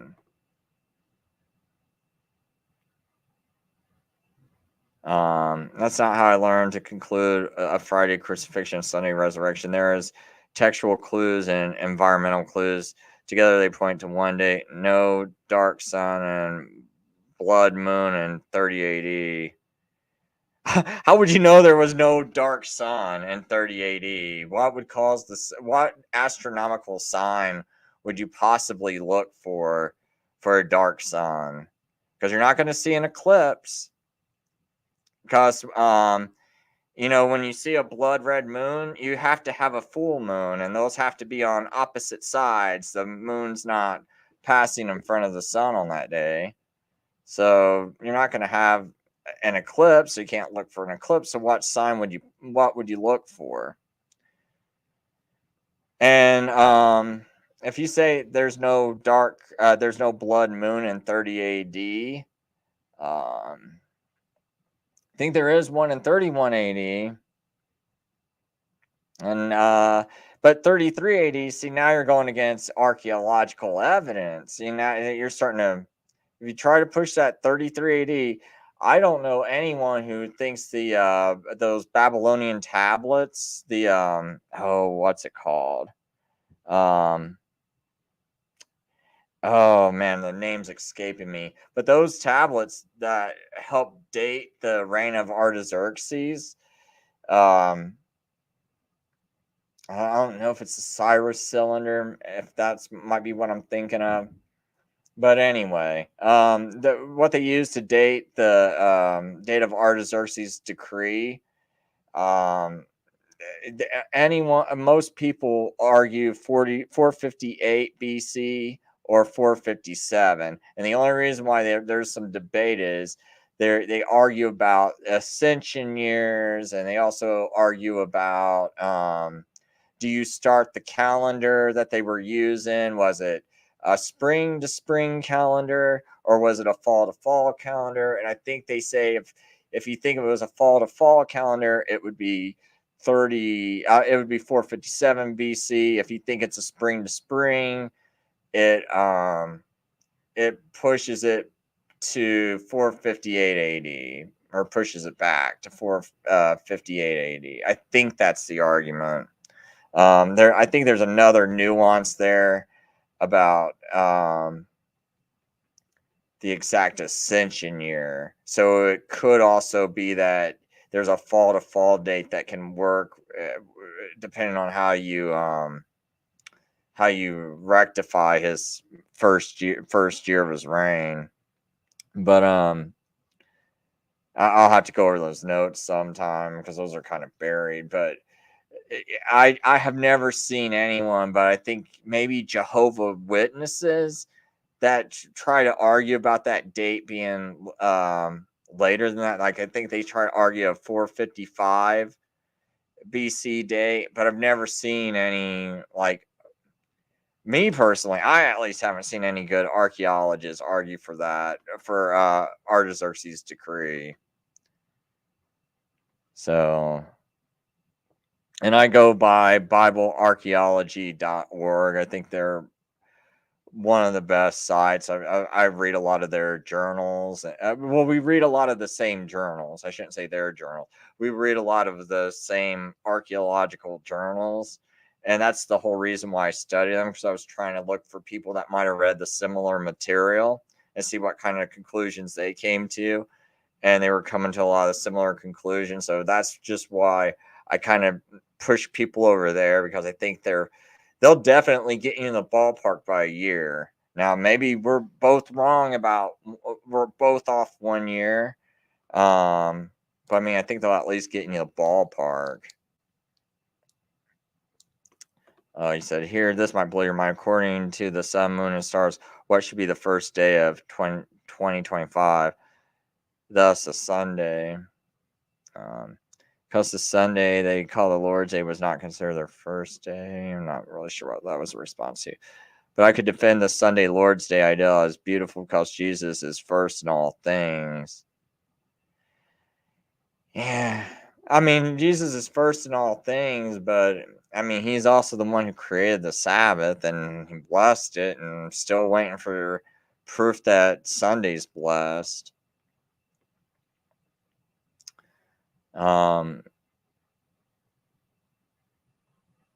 Yeah, so while it was still dark, and not when the sun set, but rather when it's been dark. And one more thing in Matthew 28, one point is, I think it's down around verse I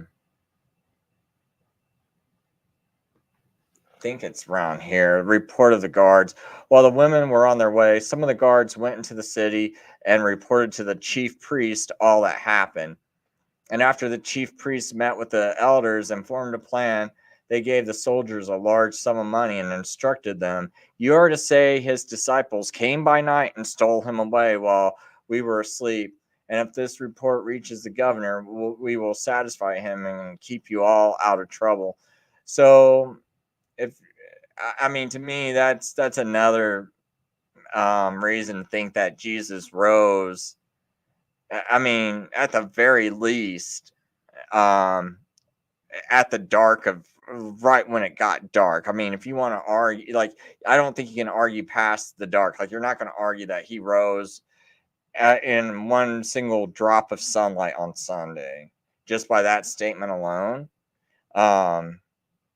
And so you're still left with when Jesus says in 3 days and 3 nights, there is no way, no matter how you twist scripture, you're not getting a third day or a third night out of scripture. So Jesus should have said 2 days and 2 nights I shall raise.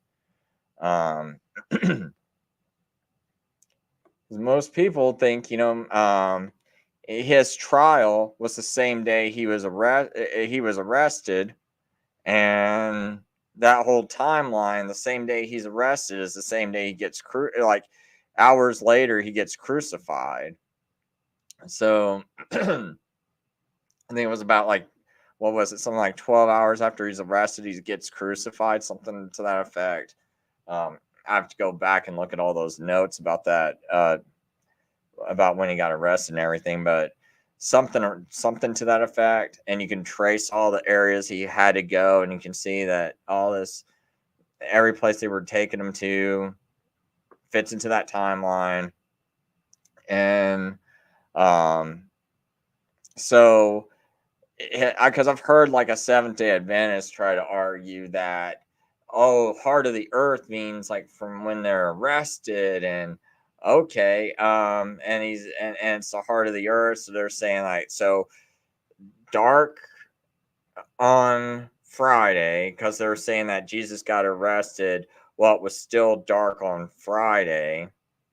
So then, Sunday during the day, he gets crucified. So they'll argue that's 1 hour of dark and 1 hour light. Then you got the dark on Saturday, and then the light on Saturday, and then they're arguing that the dark on Sunday. But now you're still left with, where's your other period of light? So it's still only 3 days or 3 nights and 2 days if you try to do it that way. 3 nights and 2 days. You're still 1 day short, even trying to make that silly argument. I just don't think that's what the heart of the earth means. But if you want to do it, you still ain't getting 3 days and 3 nights out of it. And he would have just said 3 days and nights if he just meant a continual period of like days and nights, just like if I've been working on this for 3 days and nights.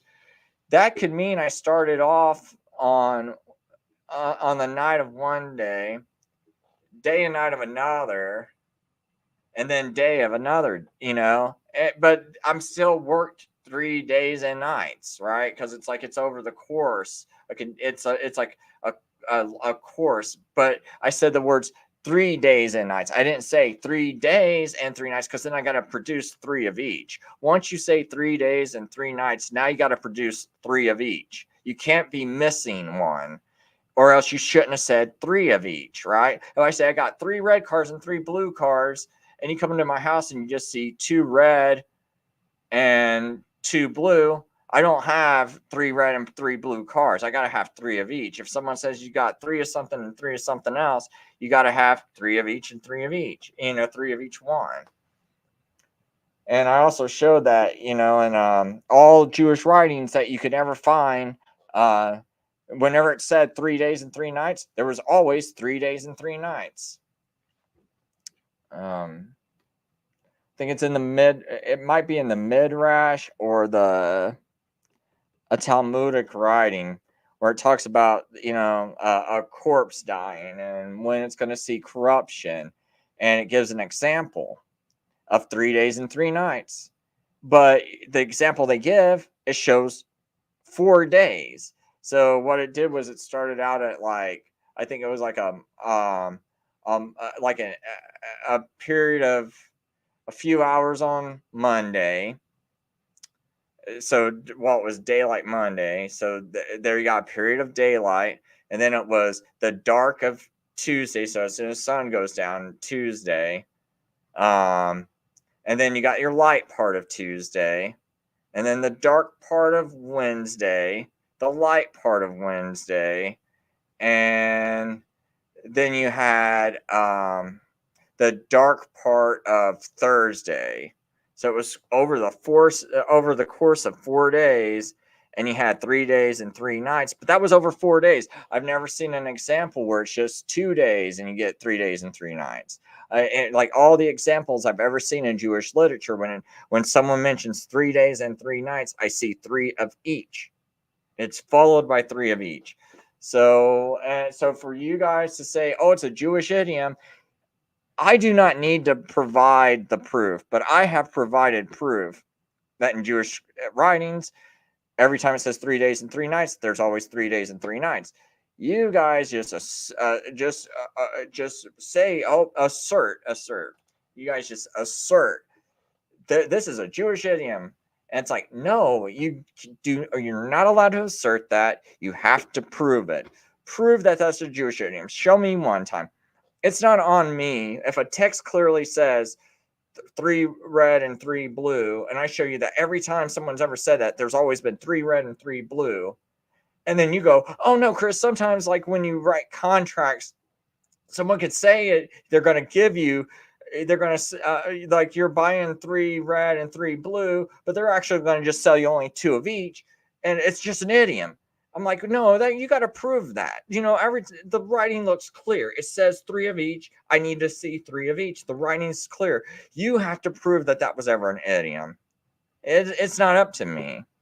So if the text says it, it's up to you guys, but you guys never prove it. And I've already spent hours and hours of my time before I even started to believe in this, looking for this Jewish idiom, because I kept getting, I'd go to my pastor again. Oh, it's a Jewish idiom. Okay, can you show me? No, I don't even know where. I just know it's a Jewish idiom. Okay, and I heard this when I was a little kid. Jewish idiom. And it's like, well, you guys show me. You guys go ahead. Yeah, Adrian, that's right. There's no verse saying Jesus rose in the evening. So he could have rose right when it was the very last parts of light on the Sabbath, right before it was the evening of the next day. Well, that's not confirmation bias. It's the AI says that's a reasonable way to interpret it. Wish I still knew where exactly that was up here. Oh, here we go. I think I had that earlier. I mean, I'm pretty sure I'm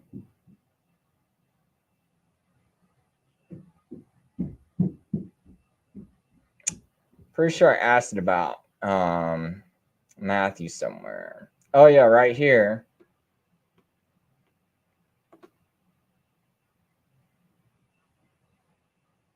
The Greek word pi iota phi omega sigma kappa omicron sigma, epiphoskos, found in Matthew 28 verse 1 is indeed an interesting term to examine. It is derived from the verb pi iota phi sigma kappa omega epiphosko, which means to dawn or to grow light. In the context of Matthew 28 verse 1, the word is often translated as it began to dawn or approaching in relation to the first day of the week. See, it can be Your approaching. interpretation that it could signify the start of something or that something is about to commence is quite perceptive. The word can carry the connotation of the beginning of a period or the onset of an event, not necessarily the full arrival of daylight. In the phrase, the dawn of a new era, for example, we understand it to mean the beginning of a significant period, not the literal break of day. In Matthew 28 verse 1, the use of pi iota phi omega sigma kappa omicron sigma could suggest that the first day of the week was about to begin, indicating that the Sabbath had just ended. This would align with the Jewish understanding of days beginning at sunset. Therefore, the term could be interpreted to mean that the new day was just starting, which would be the period right after the Sabbath, marking the early hours of the first day of the week. This interpretation supports the idea that the events described in Matthew 28 verse 1, such as the visit to the tomb by Mary Magdalene and the other Mary, occurred at the end of the Sabbath as the first day was commencing, rather than at full daylight. It's a subtle distinction, but an important one for understanding the timing of the events described in the Gospel.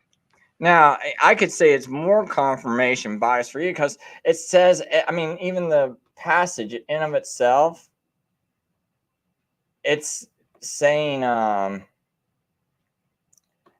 after the Sabbath, this is I don't really like how the Berean Bible words this, but at the dawning of at the dawn of the first day of the week.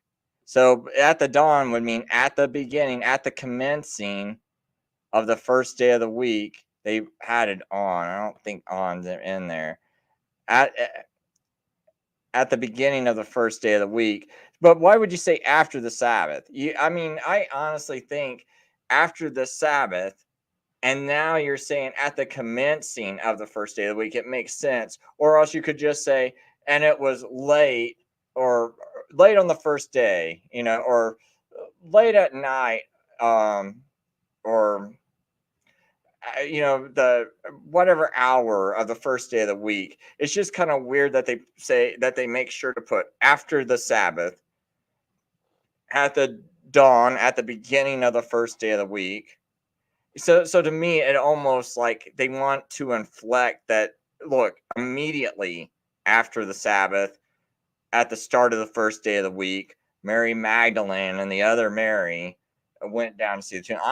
To me, this sounds more like they went as soon as Sabbath ended, or right as the Sabbath was ending. So I don't know.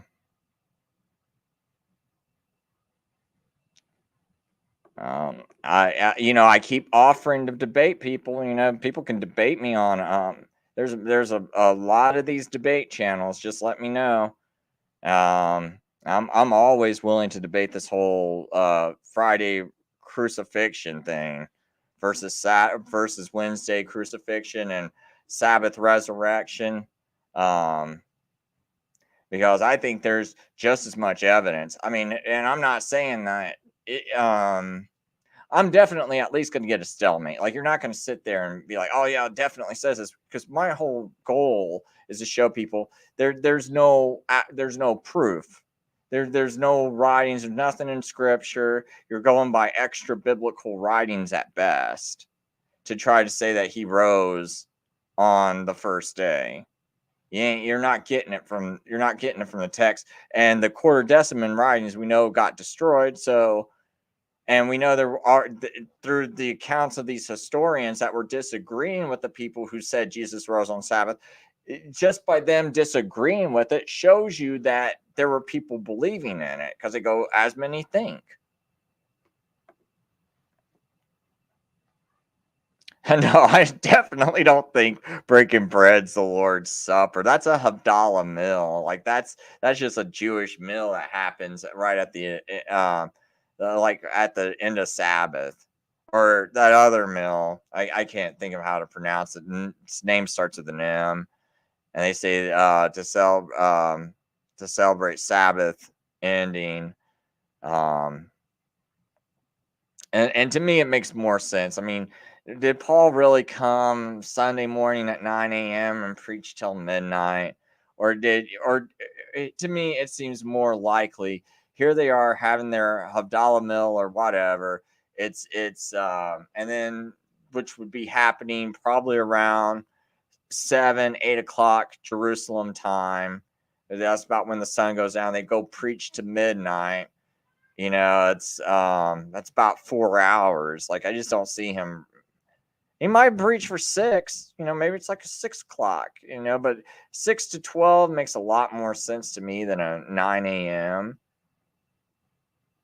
And even if it was dark, I mean, you got a problem because it's obviously evening time. So then this all happened on a Monday. You know. If you're going to look at it that way, because it's clearly dark, they got the room lit. So if they got the room all lit up, when he comes to them, let me go back to Acts 20.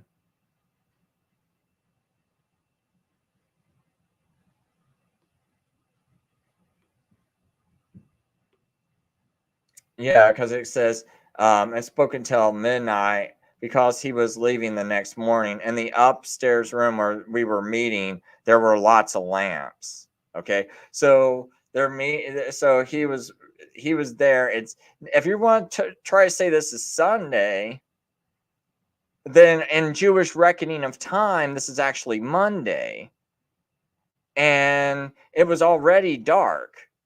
So that doesn't make sense. So to me, this is like, if you think about it that way. Okay, let's say I was wrong. Okay, let's go by your interpretation. This they did meet Sunday. It's clearly at night Sunday, but if it's night Sunday, then it's actually Monday. So it's actually not the first day of the week, but it says it's the first day of the week. So the only interpretation that can make sense here is that this must be like a Havdalah meal, which they would normally have, and it was customary to have that meal where you celebrate the start of a new week.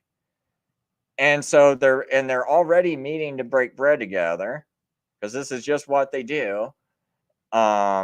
And so Paul, and which just means a meal. I don't think it means the Last Supper. There's no. It just says break bread. That's a common thing to have a meal together. I used to hear that all the time when I was growing up, breaking bread, and we weren't having communion all the time. Or maybe you could call. I don't know. I didn't know it was.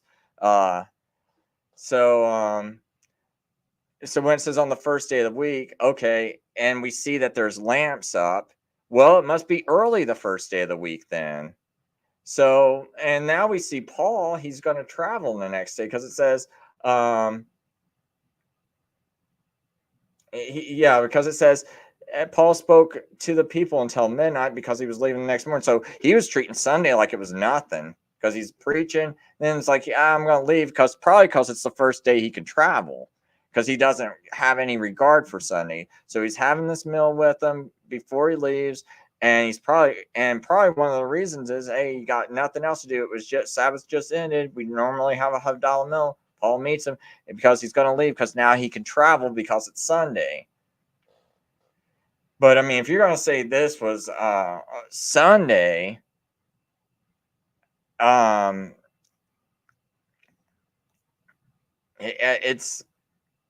it's not really. It couldn't really be Sunday. Yeah, there's just no way to get Sunday out of this. I mean, you can get Sunday, but it's got to be like Sabbath evening. And then he's traveling the next day. I just don't see any other way you're going to get this. Like, no one. I think people just get stuck on that first day, but they don't put two and two together and say, oh, there was lots of lambs. And because we're still going by Jewish reckoning of time, evening to evening. So I mean, I don't know how anyone can argue that. Like, anyone that throws that passage out at me, Acts 27, and I've had, I mean, what stunned me is this guy who looked like he was wanting to debate me. And I don't, and he's kind of prominent. That's why I don't want to drop his name, because I don't want to, upset him. But it's like, he points me to this, and he looked like he was interested in debating me. And I'm like, are you kidding me?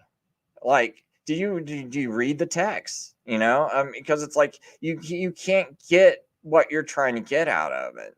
It just isn't going to work. Not when it's already dark.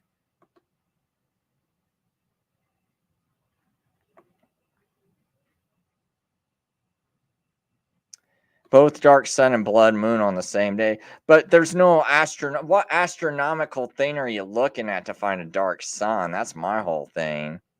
Oh, that April 33 Earth. No, I looked that up, man. That they don't. No, it's not. That's not like a proven thing. I'll even ask the AI here. Look, we're gonna nip that thing in the bud, because you might not watch that show, but I did go over. There was a show, and if I knew which one, I'd tell you. But there was one of my shows where I did go over that. Hey, some people say that there was some earthquake in 33 AD, and therefore they can prove that this specific earthquake proves that this was also the year Jesus got crucified in it. But when I was looking it up, it didn't seem like the proof was very conclusive. And I'm just wondering, did they find really conclusive proof of that? It's been so long, I can't remember all the details and what they said it actually was. And The question of whether there was an earthquake in 33 AD that could be linked to the crucifixion of Jesus has been a topic of interest for both scholars and the public. Some researchers have indeed looked into geological records to try to find evidence of such an event. A study published in the International Geology Review investigated earthquake activity at the Dead Sea, which is located near Jerusalem. The researchers analyzed sediment layers, known as varves, which can indicate historical earthquakes. They found evidence of a seismic event that occurred sometime between 26 AD and 36 AD, which coincides with the time when Pontius Pilate was procurator of Judea. The Gospel of Matthew, chapter 27, mentions an earthquake occurring at the time of the crucifixion. The researchers' findings suggest that there could be a correlation between the biblical account and the geological evidence. However, it's important to note that while the study provides a possible time frame for an earthquake, it does not conclusively prove that it is the same event described in the New Testament. The researchers themselves acknowledge that the seismic activity they detected could refer to an earthquake that happened before or after the crucifixion and was later associated with it by the author of the Gospel of Matthew. Additionally, the magnitude and impact of the earthquake are not clearly established in the historical record outside of the biblical text. In summary, while there is some geological evidence that suggests an earthquake occurred in the region around the time of Jesus' crucifixion, it is not conclusive proof that this was the exact event mentioned in the Bible. The correlation is intriguing, but further evidence and research would be needed to make a definitive connection. See, another thing I'm wondering is, was everything just shaking around, or was it an actual earthquake too? Like, I mean, was there really an earthquake? Or things just shaking because, the Son of God just got crucified, and it just, I don't know, there was just a shaking that happened. Just like the earth, the sun turning black. It's like, that's not, I don't know if there's anything coincidentally natural that could have just happened at that time, or if that was just a physical act of God to darken the sun.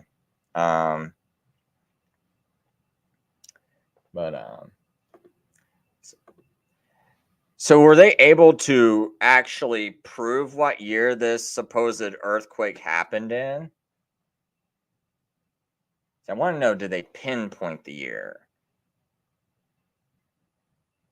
Because they just gave a roundabout estimate.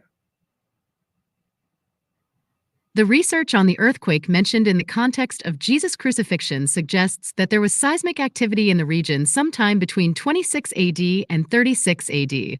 This time frame is based on geological studies of sediment layers at the Dead Sea, which is relatively close to Jerusalem. However, the exact year within this range has not been conclusively determined by the geological evidence alone.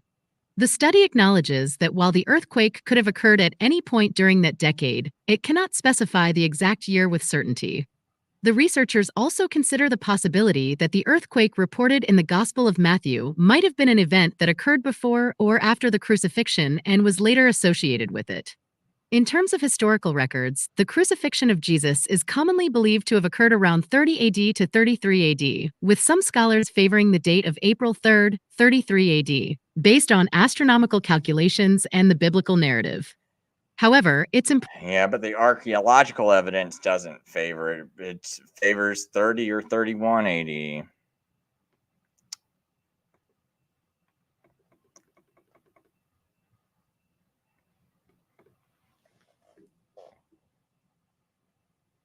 So you said, so you didn't come to that date to fit a Sunday, as you didn't even care about a Sunday resurrection. I just don't know why people are believing it anyway. Hey, Jamie, Jamie, I do give you the courtesy you don't ever give me. I at least give answers. I don't sit there and talk for hours about how someone's dumb, only to never even get to a point or have a conclusive point or refute a point. So, and you cuss on my show. That's why you're banned from ever being on my show again. But look, I still let you comment on my channel despite your behavior and everything. And you've done worse to me than I have to you. And yet you have me blocked on your channel. So I am very much free speech here. And Jamie, you can even go promote your channel if you ever want to. I'm never coming on it.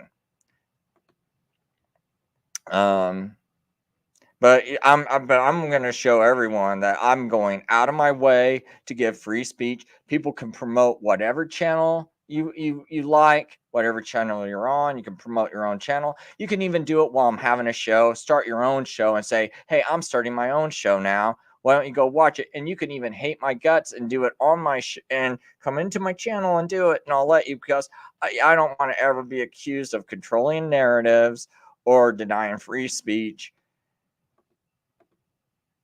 But you are banned as far as ever coming on my show because of your behavior. Because I can't have the cussing. I'm trying to make this show so families can watch it. So 2,000 years ago, one day is like 1,000 years. I don't know what that's really in a reference to, but so on the third day, he said that. After 3 days, he said that too. Well, I just know he said in what he said in 3 days.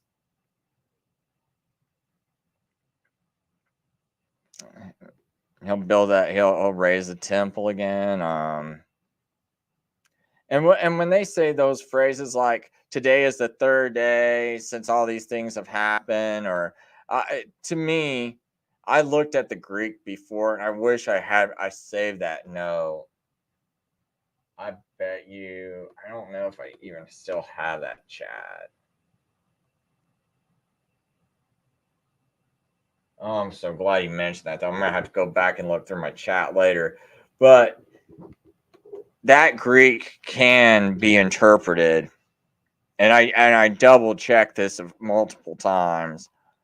That if the phrases that a lot of people throw at me when it says, "and today is the third day that," or "today's been 3 days since all those things have happened," or "today is the third day." When you look at the Greek, it can actually be interpreted as today is like I can't remember the exact wording, but it's something to the effect of, and today is the third day, not meaning like today is the actual third day, but meaning like there has been 3 days that have passed since all these things have happened, because the one thing is, you got to think of Jesus. Why would you be feeling hopeless if it was still the third day? Or why would you be feeling a sense of like, oh man, it didn't happen. He said it was going to happen. It didn't happen. But now if you're like, well, 3 days have passed and now you're making that comment, I need to find that comment. I think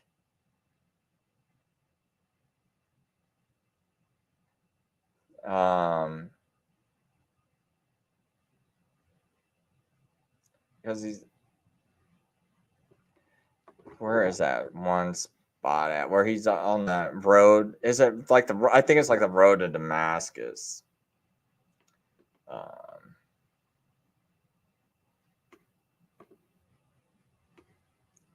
Probably might be all the way in Mark. Is it at the end of Mark? I think that might be it, or is it not Matthew? It's either Matthew or Luke.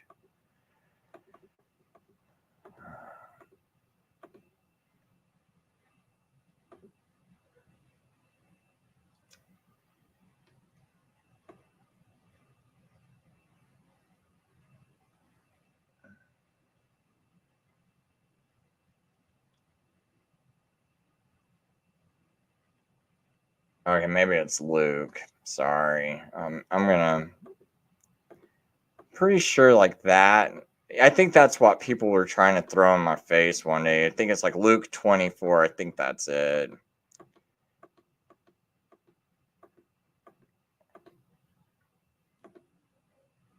I'm pretty sure that Greek in there. Yeah, the road to Emmaus, the road to Emmaus. I don't know why I said Damascus. I think I'm a Paul.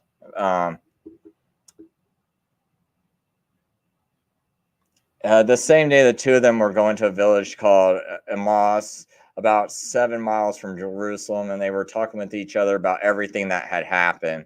And as they talked and deliberated, Jesus himself walked along with them, but their eyes were kept from recognizing him. And he asked them, "What are you discussing so intently as you walk along?"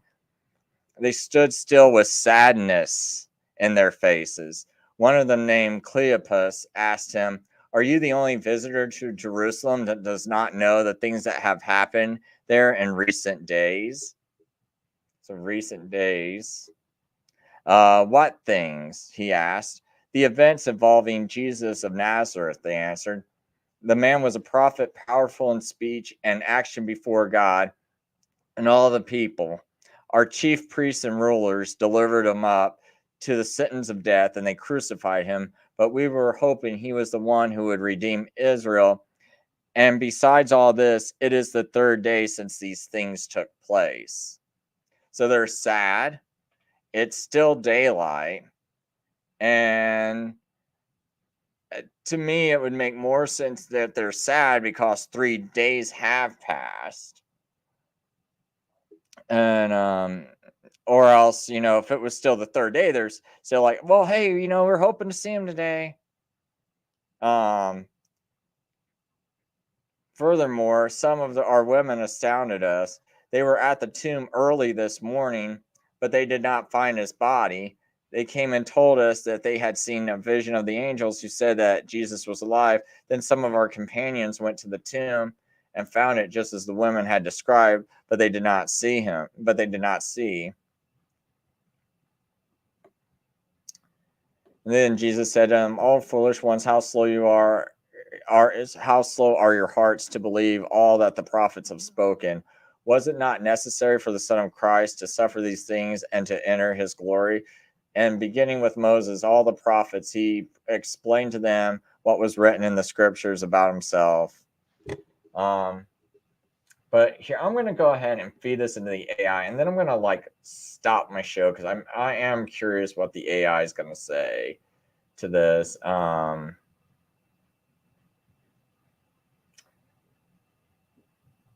Okay, yes, this is it. So, verse 21. So I'm going to.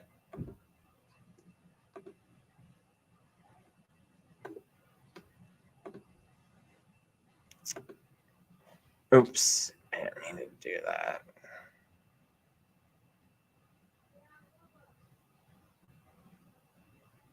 I'll just go ahead and let it go ahead and spit that out.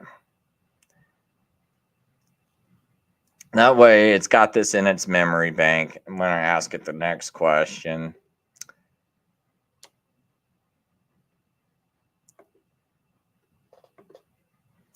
Well, what I'm wondering is if we use the best Greek grammar rules, does that phrase actually mean that very day is the third day since all those things have happened?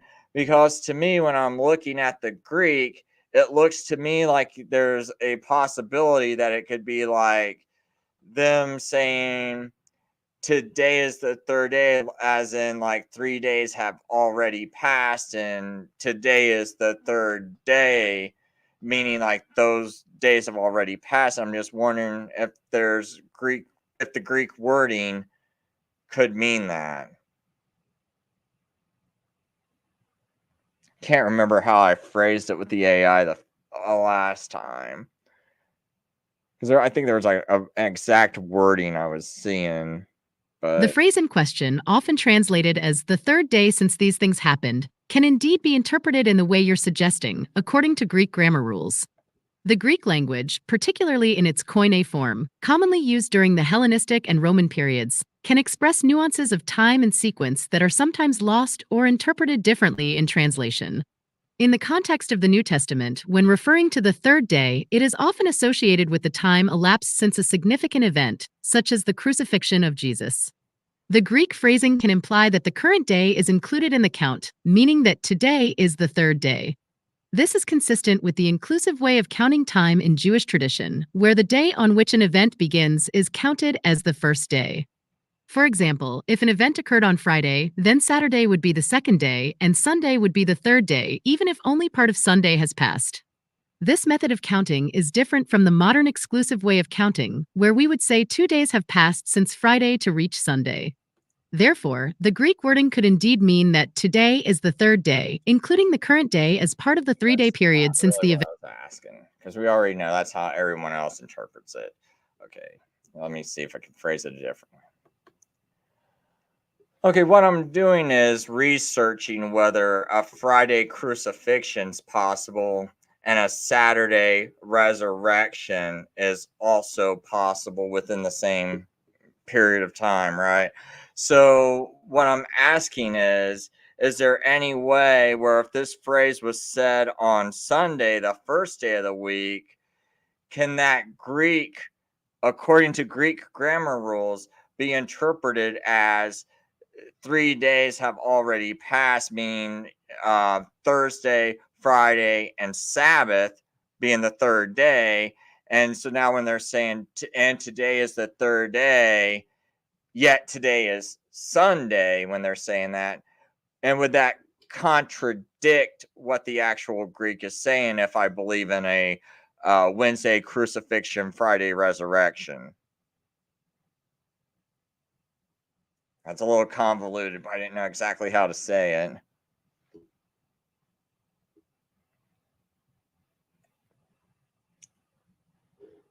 Oops, said it wrong. Dang it, I said Friday.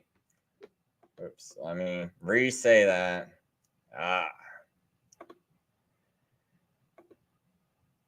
What I'm doing is researching whether a Wednesday crucifixion is possible and a Saturday resurrection within the oops, dang it. Pause too much. What I'm doing is researching whether a Wednesday crucifixion with a Sabbath resurrection is possible. Let me end it. Sorry about this, man. I'm a little tired. I'm going to quit. What I'm doing is researching whether a Wednesday crucifixion with a Sabbath resurrection is possible. That can also go along with that verse in Luke chapter 24, where it says, and today is the third day. And what if when they say today, they're referring to Sunday, and they're saying that 3 days have passed, but they're not really including Sunday? Huh. Well, maybe this will get close enough. Sorry, I'm trying to work this out in my mind exactly how to exactly say it.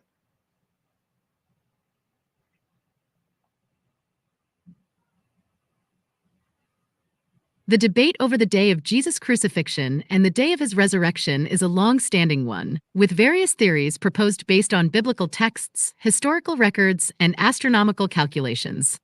The traditional view is that Jesus was crucified on a Friday and resurrected on a Sunday, but some have suggested alternative timelines, including a Wednesday crucifixion with a Sabbath, Saturday resurrection. The passage in Luke 24 that you're referring to is part of the account of the resurrection. The specific verse, Luke 24 verse 21, says, "But we had hoped that he was the one to redeem Israel." Yes, and besides all this, it is now the third day since these things happened. This statement is made on the day of the resurrection, which is traditionally understood to be Sunday, the first day of the week.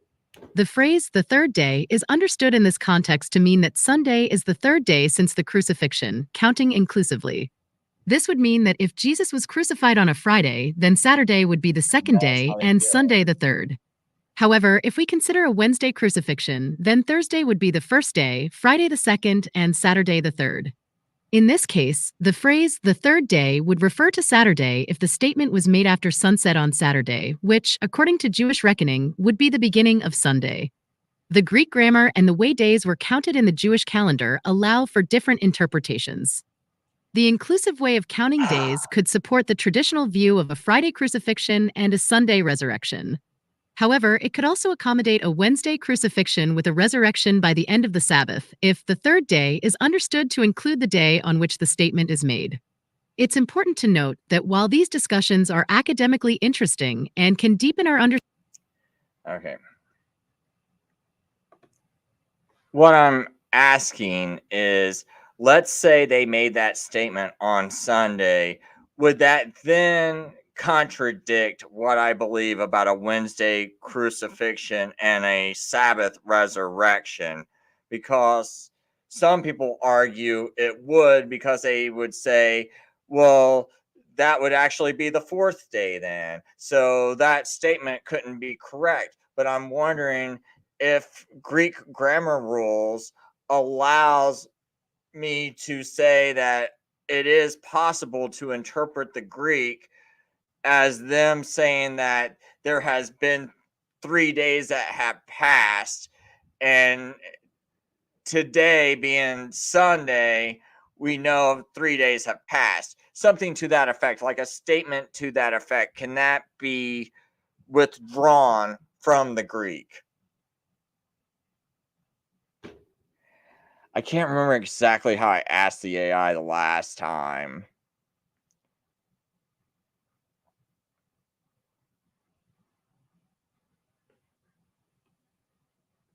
The Greek language, particularly in the context of the New Testament, often uses inclusive counting, which means that the day an event occurs is counted as the first day. This method of counting is consistent with the Jewish way of reckoning time, where a part of a day can be considered as a whole day. If we apply this understanding to the phrase, the third day, mentioned in Luke 24, verse 21, it could be interpreted to mean that Sunday is being counted as the third day inclusively. This would mean that if the crucifixion happened on Wednesday, then Thursday would be the first day, Friday the second day, and Saturday, the Sabbath, the third day. If the statement was made on Sunday, it would still be referred to as the third day because part of Sunday is being counted as well. No. Therefore, according to Greek grammar and the cultural context of the time, it is possible to interpret the phrase as meaning. Can that phrase be interpreted in some way where we're not counting Sunday at all, even though they're saying today is the third day? Can the Greek allow for non-inclusive counting where those days means Thursday, Friday, and Sabbath, with a Sabbath resurrection, with no part of those days being part of Sunday? Oh man, I might have to do this again tomorrow, or not tomorrow, but find those notes. Because there's a specific way I was The trying to Greek render language it. and the cultural context in which the New Testament was written generally support inclusive counting, where the day an event occurs is counted as the first day. This is evident in various passages throughout the Bible and is a well-documented aspect of ancient Jewish timekeeping. However, the question of whether non-inclusive counting is possible in Greek, particularly for the phrase the third day in Luke 24 verse 21, is more complex. The Greek text itself does not explicitly indicate non-inclusive counting, and the predominant scholarly interpretation is that the third day includes the day on which the statement is made. That said, if we were to consider a non-inclusive counting method, where the third day refers to a complete set of 3 days that have already passed, the Greek grammar does not inherently preclude such an interpretation. It would be unconventional, given the historical and cultural context, but not grammatically impossible. The phrase could be understood as emphasizing the completion of the third day rather than its beginning. To interpret the third day as What I was referring to looking for. Thursday, Friday, and Saturday, with the statement being made on Sunday, one would have to argue that the phrase is emphasizing the completion of a time period rather than its ongoing nature. This would be a departure from the typical use of the phrase in the New Testament and from Jewish timekeeping practices of the era. In summary, while the Greek language allows for flexibility in interpretation, the traditional and most widely accepted understanding of the third day in the context of the New Testament is inclusive of the day on which the statement is made. A non-inclusive interpretation would be atypical and not supported by the. Okay, I think I'm going to try this one more time because I think I figured out a way where.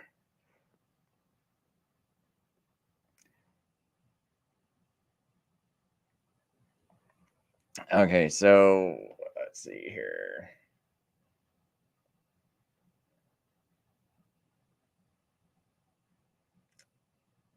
Um,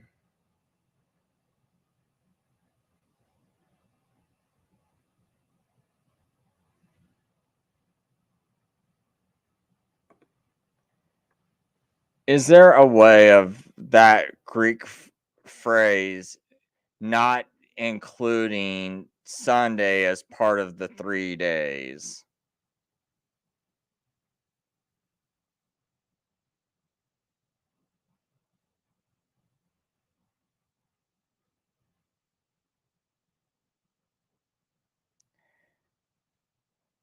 And know it's traditionally translated that way, but The Greek phrase in Luke 24, verse 21, traditionally translated as the third day since these things happened, is understood within the context of inclusive counting, which is consistent with Jewish timekeeping practices.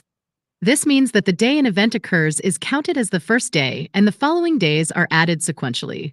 If we were to interpret the phrase in a non-inclusive way, where Sunday is not counted as part of the 3 days, it would be an unconventional interpretation given the historical and cultural context. The Greek language itself does not inherently dictate whether the counting should be inclusive or exclusive. It's the cultural practice that informs how the language is understood in this context. I To need. interpret the phrase in a way that excludes Sunday from the count, one would have to argue that the phrase is emphasizing the completion of a full set of. This is driving me nuts. I'm going to go to the interlinear. I know I got it to say that was reasonable. Now, maybe it wasn't. Maybe I just had phrased it in such a way to where I got it to agree with me about something unreasonable. So yes, we can take that with a grain of salt. But I'm just gonna see. So it's Luke 24:21. So Luke 24:21, interlinear.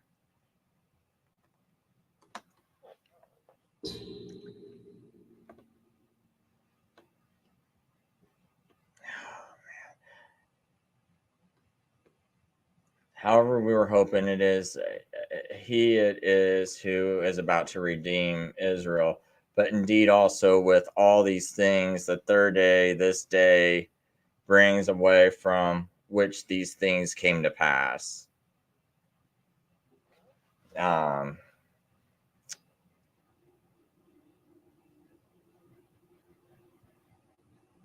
So the third day, these things.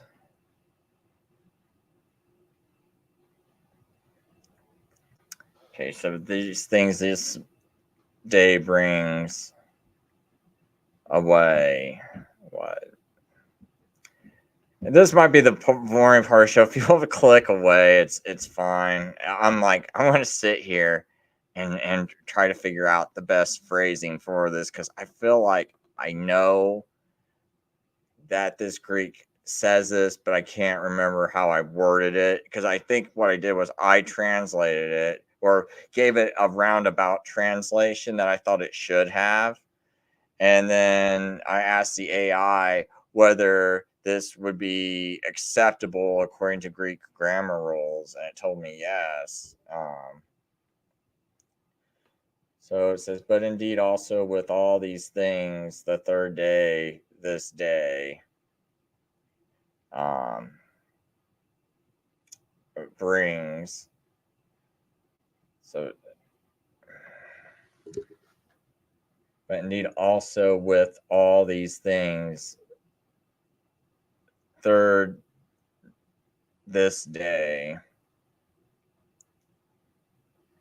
brings away from all those things. Oh man, I wish I could remember that. I'm gonna read these comments while I think about this a little bit. First day of creation, did it start evening? Well, it was dark and then it became light.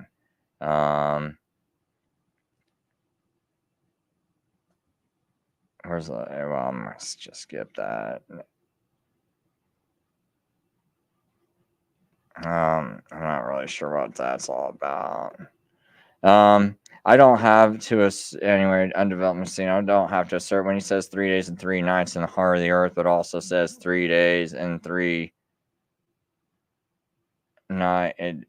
days. There's something we don't understand, or someone made a mistake. Well, all I know is he said 3 days and 3 nights, so I'm gonna make sure I get 3 days and 3 nights, and some interpretation where that I'm gonna make sure the text all lines up.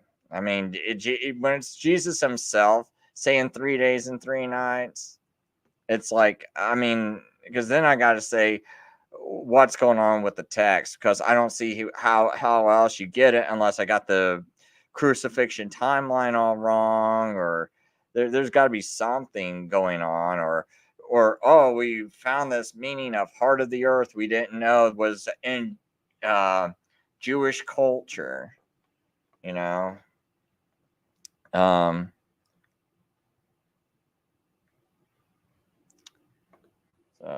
that's probably like something old topic.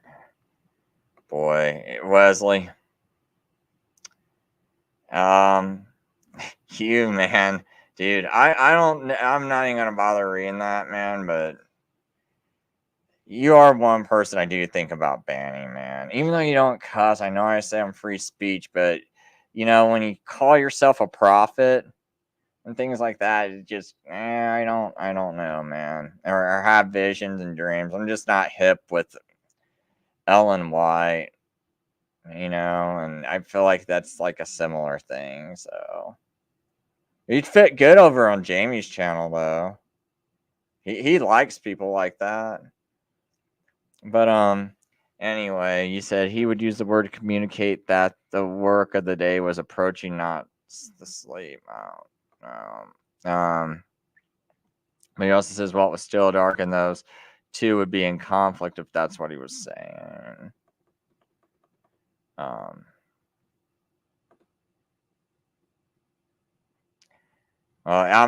Part of you say our lines are getting a tad crossed, and sometimes you don't remember what you had typed. Yeah, it's kind of. I need to be better about trying to read things on time, but I'm really stuck hard on wanting to have the right interpretation of Luke. Because if the text says what it says, it's going back to the drawing board, right? Maybe that guy earlier today when he said, "Hey, Thursday crucifixion," maybe I might not have all those beautiful tie-ins, but hey, maybe it was Thursday, because that's the only other option I could think of. If I wound up being wrong about this, I'd just be probably Thursday then.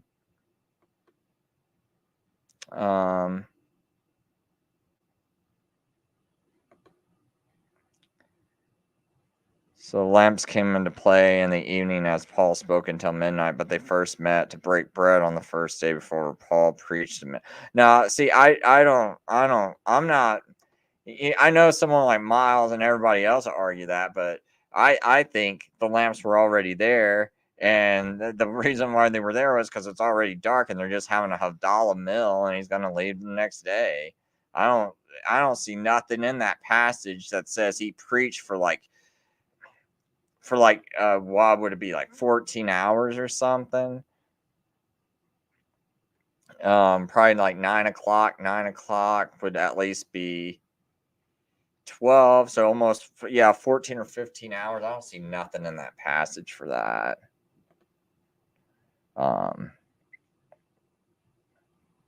Or maybe someone wants to claim they came together but the whole thing, it says break bread. It didn't say to have several meals. I don't know. Maybe breaking bread is like a whole feast where you're just eating the whole day, but I don't know. It just doesn't sound right to me.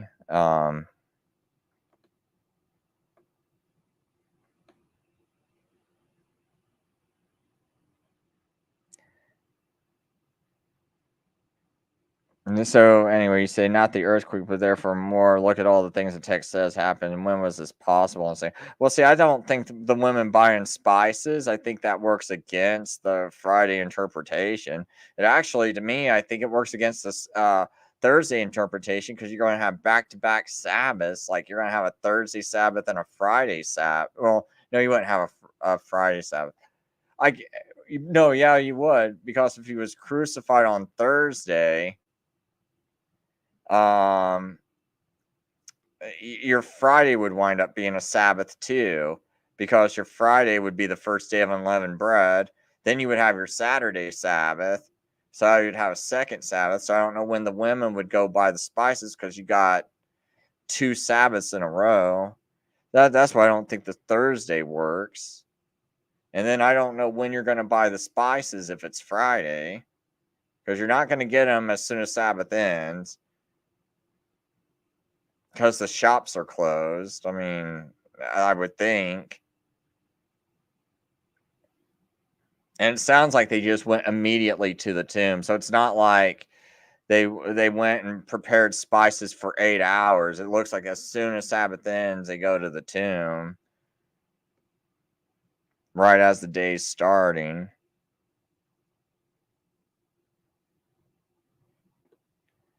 Well, that's a wide range too, that earthquake, though. They were saying like 26 to, they were giving it almost like a 10-year period of time. So I don't even want to go by the earthquake, because if you can't pinpoint it within at least 2 or 3 years, I think it's pretty worthless. And it doesn't even sound like they can pinpoint it within even a 10-year range. But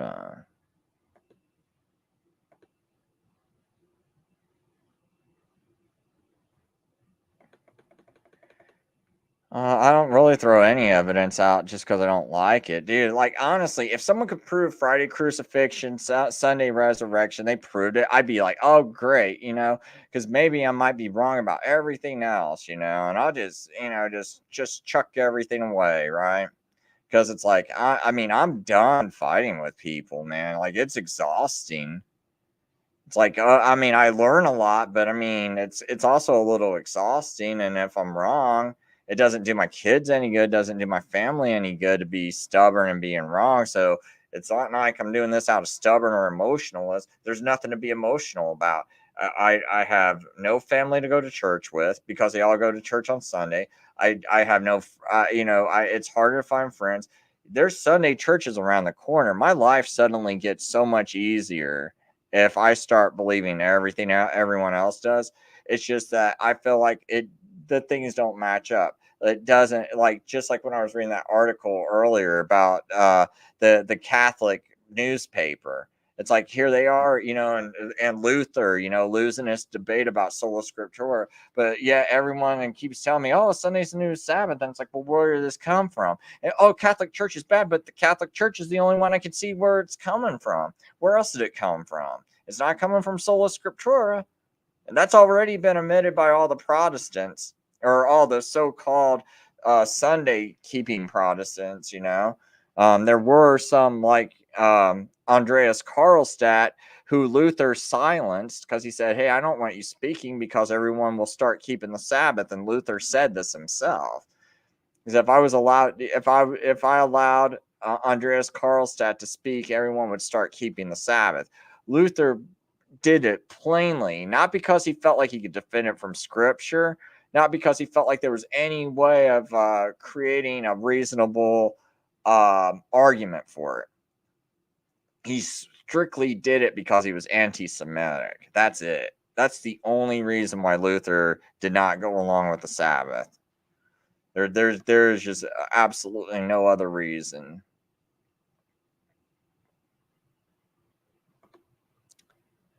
Um,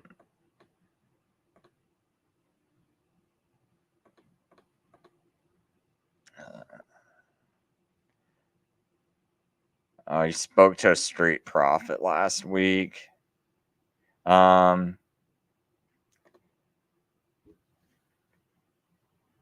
It looks like they had to go and buy spices when I'm reading those accounts. I'm not going to go into that now. I'm too tired. But to me, it looks like they had to go buy spices, and like they rest in Sabbath and they go buy spices, and they don't have time to buy spices the day of the crucifixion, because they barely got him off the cross. Because if it's the third hour when he's nailed to the cross, now granted the tomb's not that far away from what I understand. What was it like? Was it 7 miles or less away? Maybe it was less than 7 miles. 7 miles is actually quite a trip. If it was 7 miles, that's actually, I'm curious now, though.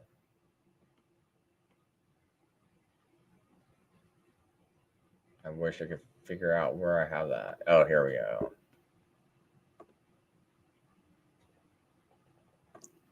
How far was the tomb Jesus was buried in away from the cross?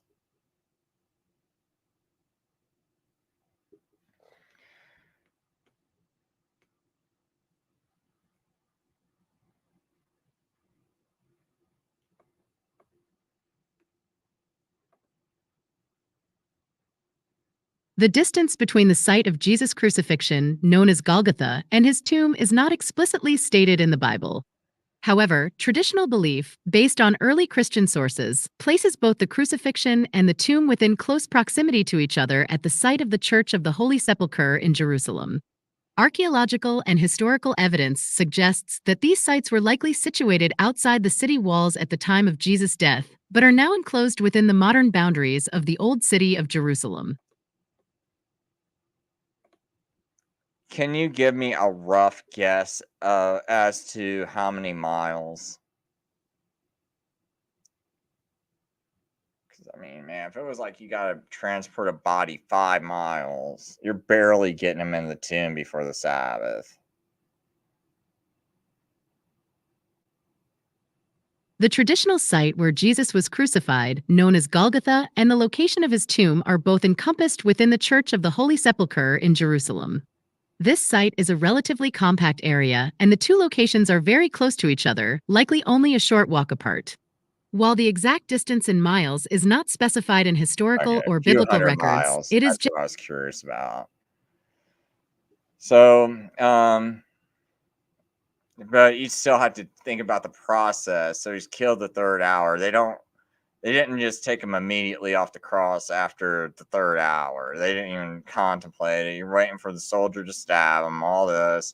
Probably hung, I mean, I'm wondering if he hung up there for about an extra half hour. Then how long does it take to carefully take the nails out of his hands and his feet, lay his body down? Then they also got to ask for permission to have the body. So you have to go find the person, ask the permission. That I don't know. It just and then you're gonna wrap them in linen.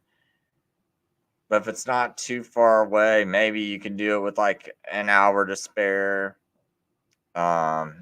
before sundown. So I don't know. I mean, I just don't think the accounts really call for the women having time to buy spices. Oh, hey, Ryan. You say there's nothing wrong with going to worship on Sunday. God commands worship 7 days. Hey, I'm not saying there's anything wrong with worshiping any day. You say you have these conversations with SDAs and the dumb mark of the beast doctrine. No Christian should act like the holy building and worship God on a Sunday or any day is wrong. Yeah, I mean, I have thought about it recently because it's just to have my kids to go have some place to go. I don't like it. Everything falling on just me. It's just that I guess I have gotten into the mindset of just feeling I had a pretty down perspective before as I was going to church less and less, I was feeling frustrated because I remember so many conversations where it's like I felt like they weren't really giving you any meat. I was like, everything's watered down. I was like, I was like, I see the world falling apart, and I just don't see why, anyone's ever talking about this or that or these concerns going on. And the preacher seems so like unconcerned with it. And I mean, it's like I was like, dude, on this trajectory, I could easily see like just a huge moral decline. And this was like what 20 years ago. When I'm like, watching this and thinking about all this, and I'm just like, no, I mean, actually, probably more than that, like 25 years ago, and I'm just like, dude, this can't. Like, if the churches are all gonna be like this, man, America's heading to some really horrible place. And so it's like I've already was kind of getting like very soured on everything because I felt like they were almost making me feel like I was about ready to lose my faith as it was, right? And then it's just like, as I read things and I find out, well, you know, there's no, why, oh, wow, there's no proof of the Sabbath being changed to Sunday. Why is it called the Lord's Day? Oh, wow, there's nothing in the whole entire Bible about the Lord's Day. You mean like when you actually read the Greek, it doesn't tell you that though it doesn't have the words first day or anything there, because part of the thing was 25 years ago there was no internet. I couldn't just go look up an interlinear, and so, and and I didn't even think to buy one because I didn't even know what it was. It's like, I've only gotten like educated as the internet started to develop, right? So it's like, you don't, and part of when the internet came around was, it's like I didn't even, you grow up with such a poor education around you, because I grew up in a poor neighborhood and everything like that, and it's like you just up around a lot of poorly educated people, and so you just kind of get used to looking at things a certain way. You don't even think of, looking, like, I don't even think of grabbing an interlinear. Like, that's not something someone's ever been around me to even suggest. So it's like I wouldn't even go buy a Greek interlinear. I think one guy in 25 years, well, when I was like going to church on Sunday for like, what was it, about 10 years, and one guy out of 10 years was like, oh yeah, you should get a Greek interlinear. It's like, and I didn't, but not even really being familiar with why I would need one or why it would be important, because I grew up around so many people that said, well, the King James is the perfectly translated word of God. So I also had that going on. So it's like, well, why would anyone need an interlinear? You stupid idiot. The King James Bible is perfectly translated. So it's like I got like a lot of this stuff going on, and you're not exposed to anything different, because the average church around me is all King James, or at least there's so many people in the church. It makes me feel like, well, if everyone's so hyped up on King James only, why do you need an interlinear? So it's just, as I look at these texts and I see like so many of these things aren't there that's been taught, it's real hard for me to like suddenly go to a Sunday church, because I feel like you guys have sort of been lying to me, and I don't trust you, and you don't have my trust anymore. And I also watch you go along with all these things going on in the world, because guess what?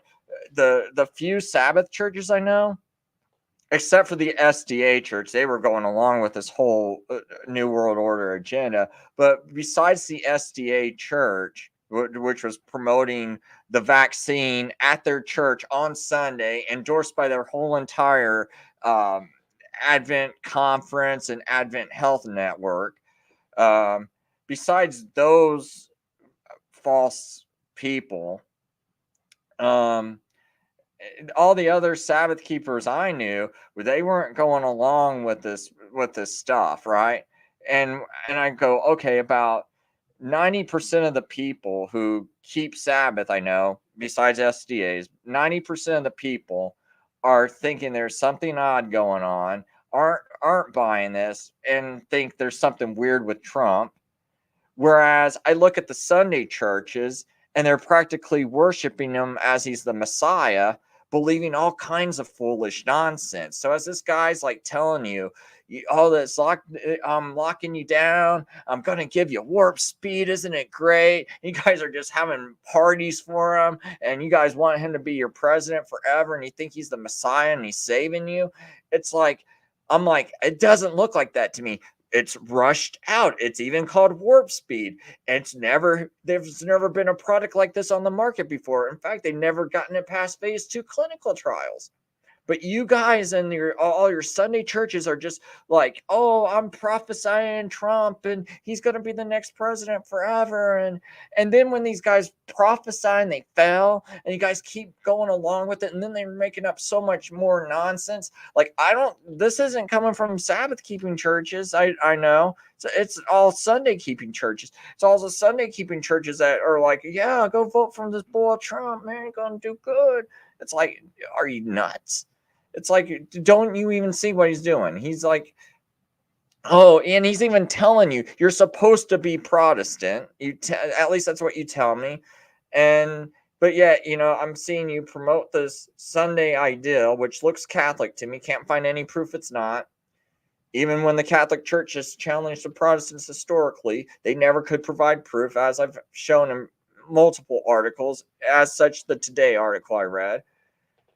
So when I see this, and I just see people just going along, and they're blind and they're idiots, and it's like, I have trouble believing anything they have to say. And then they're all pushing also things like, oh yeah, Daniel's 70th week is future, and that's not in the Bible either. And I'm just like, okay, so they got these like real nonsensical doctrines. You got futurism all prevalent. They're cheering for a guy that is saying, I'm going to make sure I end Catholic bigotry, because that's what Trump said. He said, and he would say stupid things like Democrats hate Catholics, dude. Hey, anyone's got to have a real serious like brain issue if they think the Democrat Party really hates Catholics. They should call Trump a liar. No, Trump, they're leaving the southern border open. The south of the border is nothing but Catholics, and Catholics vote Democrat. It's like, the majority of them do. So it's like, so why would you leave the border? So it's like, so the Democrats aren't wanting to close that border because those Catholics come into this country and vote for them. So, and it's like, why can't your churches, since you guys got all the money, it's not the Sabbath churches that got money. We have to do a lot of home churches and stuff like that. It's like you got to work real hard to start a church up. And we're constantly fighting all this propaganda, but yet you guys got the money, you guys got all the followers, you guys got the telethons, you're on TV, you're on radio, everything. You guys got all the support, and it's like, and so you guys got so it's like, you guys, it's not like we're the ones holding back the information. You guys are the ones promoting all these agendas and not speaking out against them. So it's like, so that's why I can't go to these churches, because I've pointed it out, and I don't like getting any resistance off of obvious things. And so I'm like, well, when this is so obvious, and then I also see all this doctrine that I can't find in the Bible, I can't support you. Why am I going to take my kids to there so they can be poisoned? So to me, it's also like a family responsibility thing. That's why I just can't do it, man. I want to, I still might, but I'm still trying to find a way to justify it in my mind, like, because I'm like, okay, granted, I go there, and then my kids are gonna be like, well, they go to church, they don't like the Sabbath, and they don't, and then it's like, then the commandments have been done away with, and it's like, I don't know if I want to deal with all that, because it's like, I feel like my kids are doing really well right now. They're doing way better than I've ever done when I was growing up, and even as much as a kind of a failure of a parent, I feel like, I'm like, well, my kids look like they're doing good. It looks like I'm doing something right, because my kids are better than me, and so it's real hard for me to be like, oh, I'm going to go to Sunday church and mess with what a good thing going on. But it's like, I just wish they would have. I'd like to have more interaction, but I mean, I just, I'll never understand why people. It's just like, why not just simply, there's the Ten Commandments. I mean, we don't have to say it's for salvation, but shouldn't we? It's that God says, if you love me, keep my commandments. Here's the Ten Commandments. Let's just, keep it simple. And and and I think the Ten Commandments are actually scraping the bottom of the barrel. It's not like I think you're doing anything extraordinary. Yeah, I mean, it's like, someone told me they keep the Ten Commandments. I'm like, I don't know how extraordinary is it? I mean, I guess you didn't lie. I mean, that's pretty good. A lot of people are liars, so if you can avoid lying, um, but I mean, I still feel like it's like bottom of the barrel scraping, um, and it's like, I don't think like a Christian should have a struggle keeping the Ten Commandments. Like, I don't know. Maybe I'm like really crazy. And maybe I'm doing something wrong too, and I'm just not recognizing it. That's a possibility too. Um, or I mean, at least someone should have, like, where they're like, you shouldn't be breaking them all the time. So unless, are you breaking the 10 Commandments 24/7? Because if you can go like a period, like can you go 12 hours, then why can't you go 13 hours? Why can't you go 14 hours? I'm like, and I'm like, well, if you can go 14 hours and you sleep, well, you almost went 24 hours. So I'm like, how hard is it? And and then I start to think, it's like I don't know. Like I just like, okay, Sunday, it's a day of keep it holy and rest. Don't everyone want to rest? Don't you want a day off a week? Well, if everyone's natural inclination is to say yes, and okay, so Jesus did create a day, at the beginning of the earth, and he said, keep it holy, and just why don't we go to church on the day that he made holy? It's like, why do we have to go out of our way to make sure it's the first day and do the exact opposite? I guess that's what I don't understand, because when I see the first day, I'm like, okay, so it's kind of like flipping a cross upside down. It's like, I'm going to do the exact opposite. Instead of the last day, the day you bless, I'm going to go to the first day, the exact opposite that you didn't bless. And I'm going to keep that one holy. Or not keep it holy. That's the one I'm going to observe. The one I set aside. All right. I mean, that's just where it starts to kind of grate me at.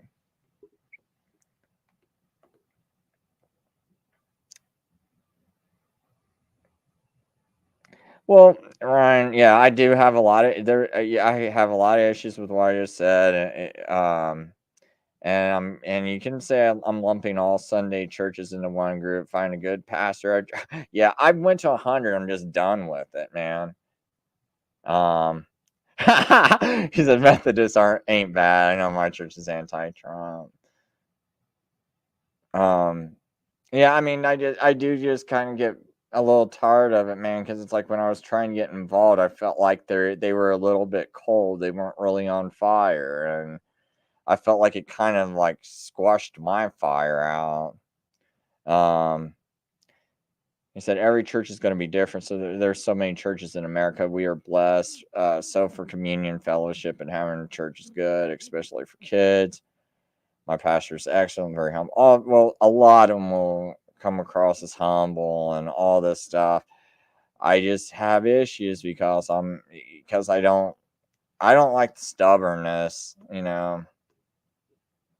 It's like it just kind of gets to me, man, when it's like I just don't see one piece of scripture to support Sunday, so why are we doing it?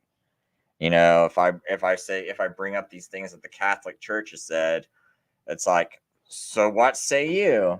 Oh, they don't give me an answer, right? No one does. It's not like there's so many pastors that hear my shows. I've have them in comments, whether it's on uh, Facebook or Rumble or YouTube. They'll every once in a while I'll have it one pastor. He goes to Sunday church and you'll probably hear that piece, and it's like, I don't have they won't have an answer for that. Or they'll be like they'll comment on one of my other videos and they'll be like, hey, Sunday was done away with, and or not Sunday, Sabbath was done away with, and it's like, and then I quote them and I'm like, so are you going to church on Sunday? Yeah. Why are you doing it? Because there's no historic change. The Catholic Church has even challenged you on it, so why are you doing it?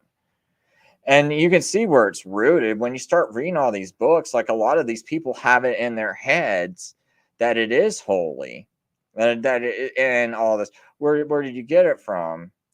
And it's like, and then like I said, you read these sources where it says Jesus resurrected on Saturday. Yeah, there was some because you can see the Sunday, the people that are talking about they believe in a Sunday resurrection. They go, well, I believe in a Sunday resurrection, unlike many who think he rose on the Sabbath.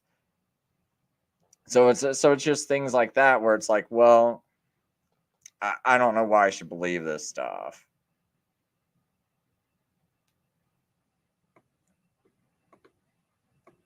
So this show's pretty much over. I want to try and ask it that that question one more time though about that Greek phrase,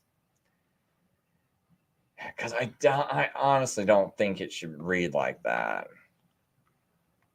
But I cannot remember how I said it. It's like, but indeed also with all these things, third day, third this day.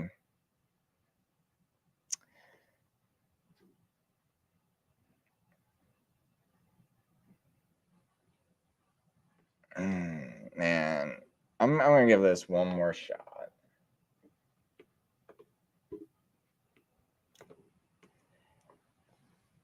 I want to talk about Luke 24 again, where it's got that verse about today is the third day since all these things have happened. Let's see here. How would I best phrase this? But indeed also with all these things, the third day this day.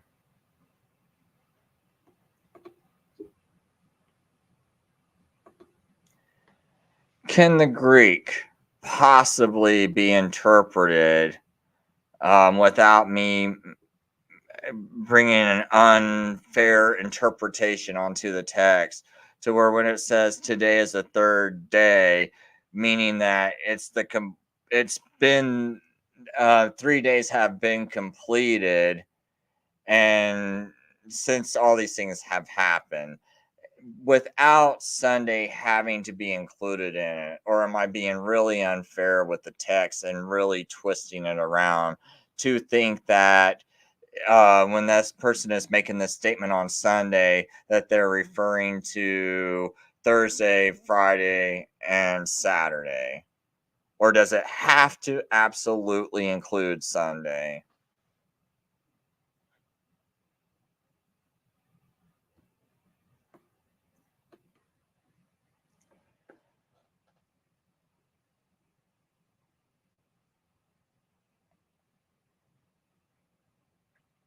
The interpretation of the phrase, today is the third day since these things happened, in Luke 24 verse 21 hinges on understanding the cultural and historical context in which the gospel was written, as well as the Greek language's nuances.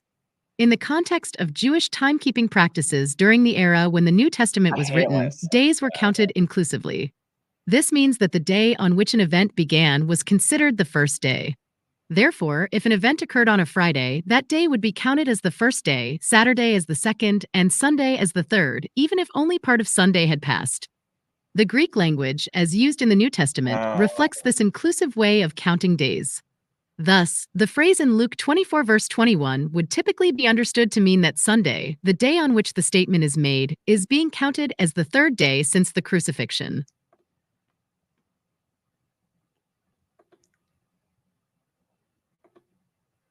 Okay, you say to interpret this as in a non-inclusive way would be unconventional, but does the Greek allow for it? Does the Greek grammar rules allow for an unconventional interpretation, even though other people have never interpreted it that way or translated it that way?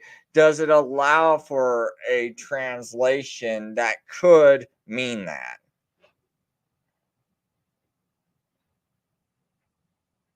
Because it does say it allows for the flexibility in interpretation. It says it would be atypical, but not supported by the prevailing cultural practices of the time. I don't care about the cultural Greek practices. grammar, particularly in the context of the New Testament, is flexible and can often be interpreted in various ways. While the inclusive method of counting days is the conventional approach in Biblical Greek, especially in the context of Jewish timekeeping practices, the language itself does not strictly prohibit a non-inclusive interpretation. The phrase, today is the third day since these things happened, could theoretically be understood in a non-inclusive way if one interprets the Greek text to mean that a full set of 3 days has been completed prior to the current day. This would be an unconventional interpretation because it goes against the common cultural practice of the time, but it is not grammatically impossible. The Greek language allows for a range of interpretations, and while some may be more widely accepted based on historical and cultural context, others may be less conventional, but still possible within the bounds of Greek grammar. It's important to note that such an interpretation would be atypical and not the one most commonly held by scholars. In summary, while Greek grammar rules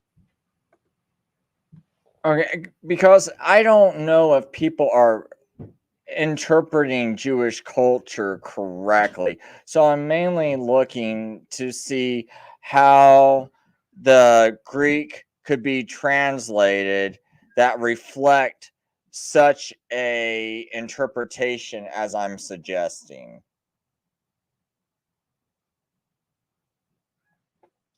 Because there's so many times when they say this is inclusive counting, like 3 days and 3 nights, and it's not. There's nothing to to back up that claim. They make that claim about something else, just not three the days. Greek language, especially in the context of the New Testament, is indeed flexible and can be interpreted in various ways. While the inclusive counting method is the conventional approach, the language itself does not strictly prohibit a non-inclusive interpretation. To consider a non-inclusive interpretation of the phrase, "Today is the third day since these things happened," one would have to focus on the Greek words used and their possible range of meanings. The key here would be the word for today, sigma mu epsilon rho omicron nu, and how it is used in conjunction with the phrase the third day, tau tau rho tau mu rho. The Greek allows for the day mentioned, sigma mu epsilon rho omicron nu, to be separate from the count of the 3 days, though this would be an atypical use of language given the cultural context. If one were to argue for a non-inclusive interpretation, they would need to present a case that the Greek phrase is emphasizing the completion of 3 full days prior to today, which would be a departure from the common understanding. This would mean interpreting the phrase as if it were saying, "It has been 3 full days since these things happened, and now today is separate from that count." Such an interpretation would be unconventional and not the most straightforward reading of the text, but Greek grammar does not make it impossible. It would, however, require a strong argument to be persuasive, given the traditional and widely accepted inclusive interpretation based on cultural practices of the time. In summary, while a non-inclusive interpretation is not the norm and goes against the grain of historical and cultural context, Greek grammar does allow for a range of interpretations, and it is theoretically possible to translate the phrase in a way that reflects the interpretation you're suggesting. However, it would be considered an unconventional reading of the text.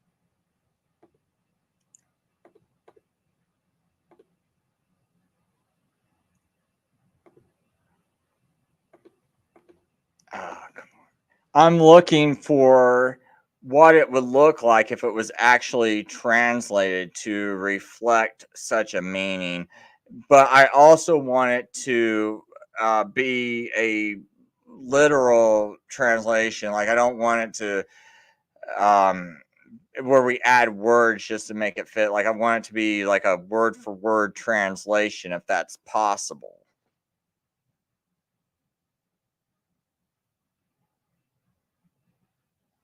To provide a literal translation of Luke 24, verse 21 that reflects the meaning you're suggesting, we would need to closely examine the original Greek text and consider how to convey that meaning in English while staying true to the Greek structure and word choice. Yes, that's what I'm saying. The Greek text of Luke 24, verse 21 reads as follows: Lambda lambda gamma epsilon kappa alpha sigma nu pi sigma iota nu tau omicron iota tau rho tau eta nu tau eta nu mu rho alpha nu gamma epsilon iota phi omicron tau alpha gamma nu epsilon tau omicron. A literal translation, reflecting the idea that 3 full days have passed and that today is separate from that count, could be rendered as, "But indeed, along with all these things, this third day is proceeding since these things occurred."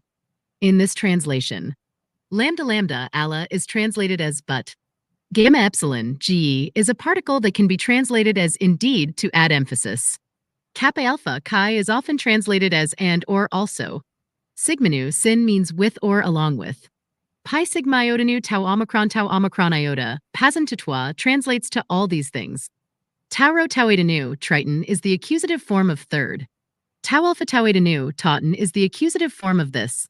Mu rho alpha nu, hemeron, means day. Gamma epsilon iota, a j, is from the verb gamma omega, ago, meaning leads or is preceding.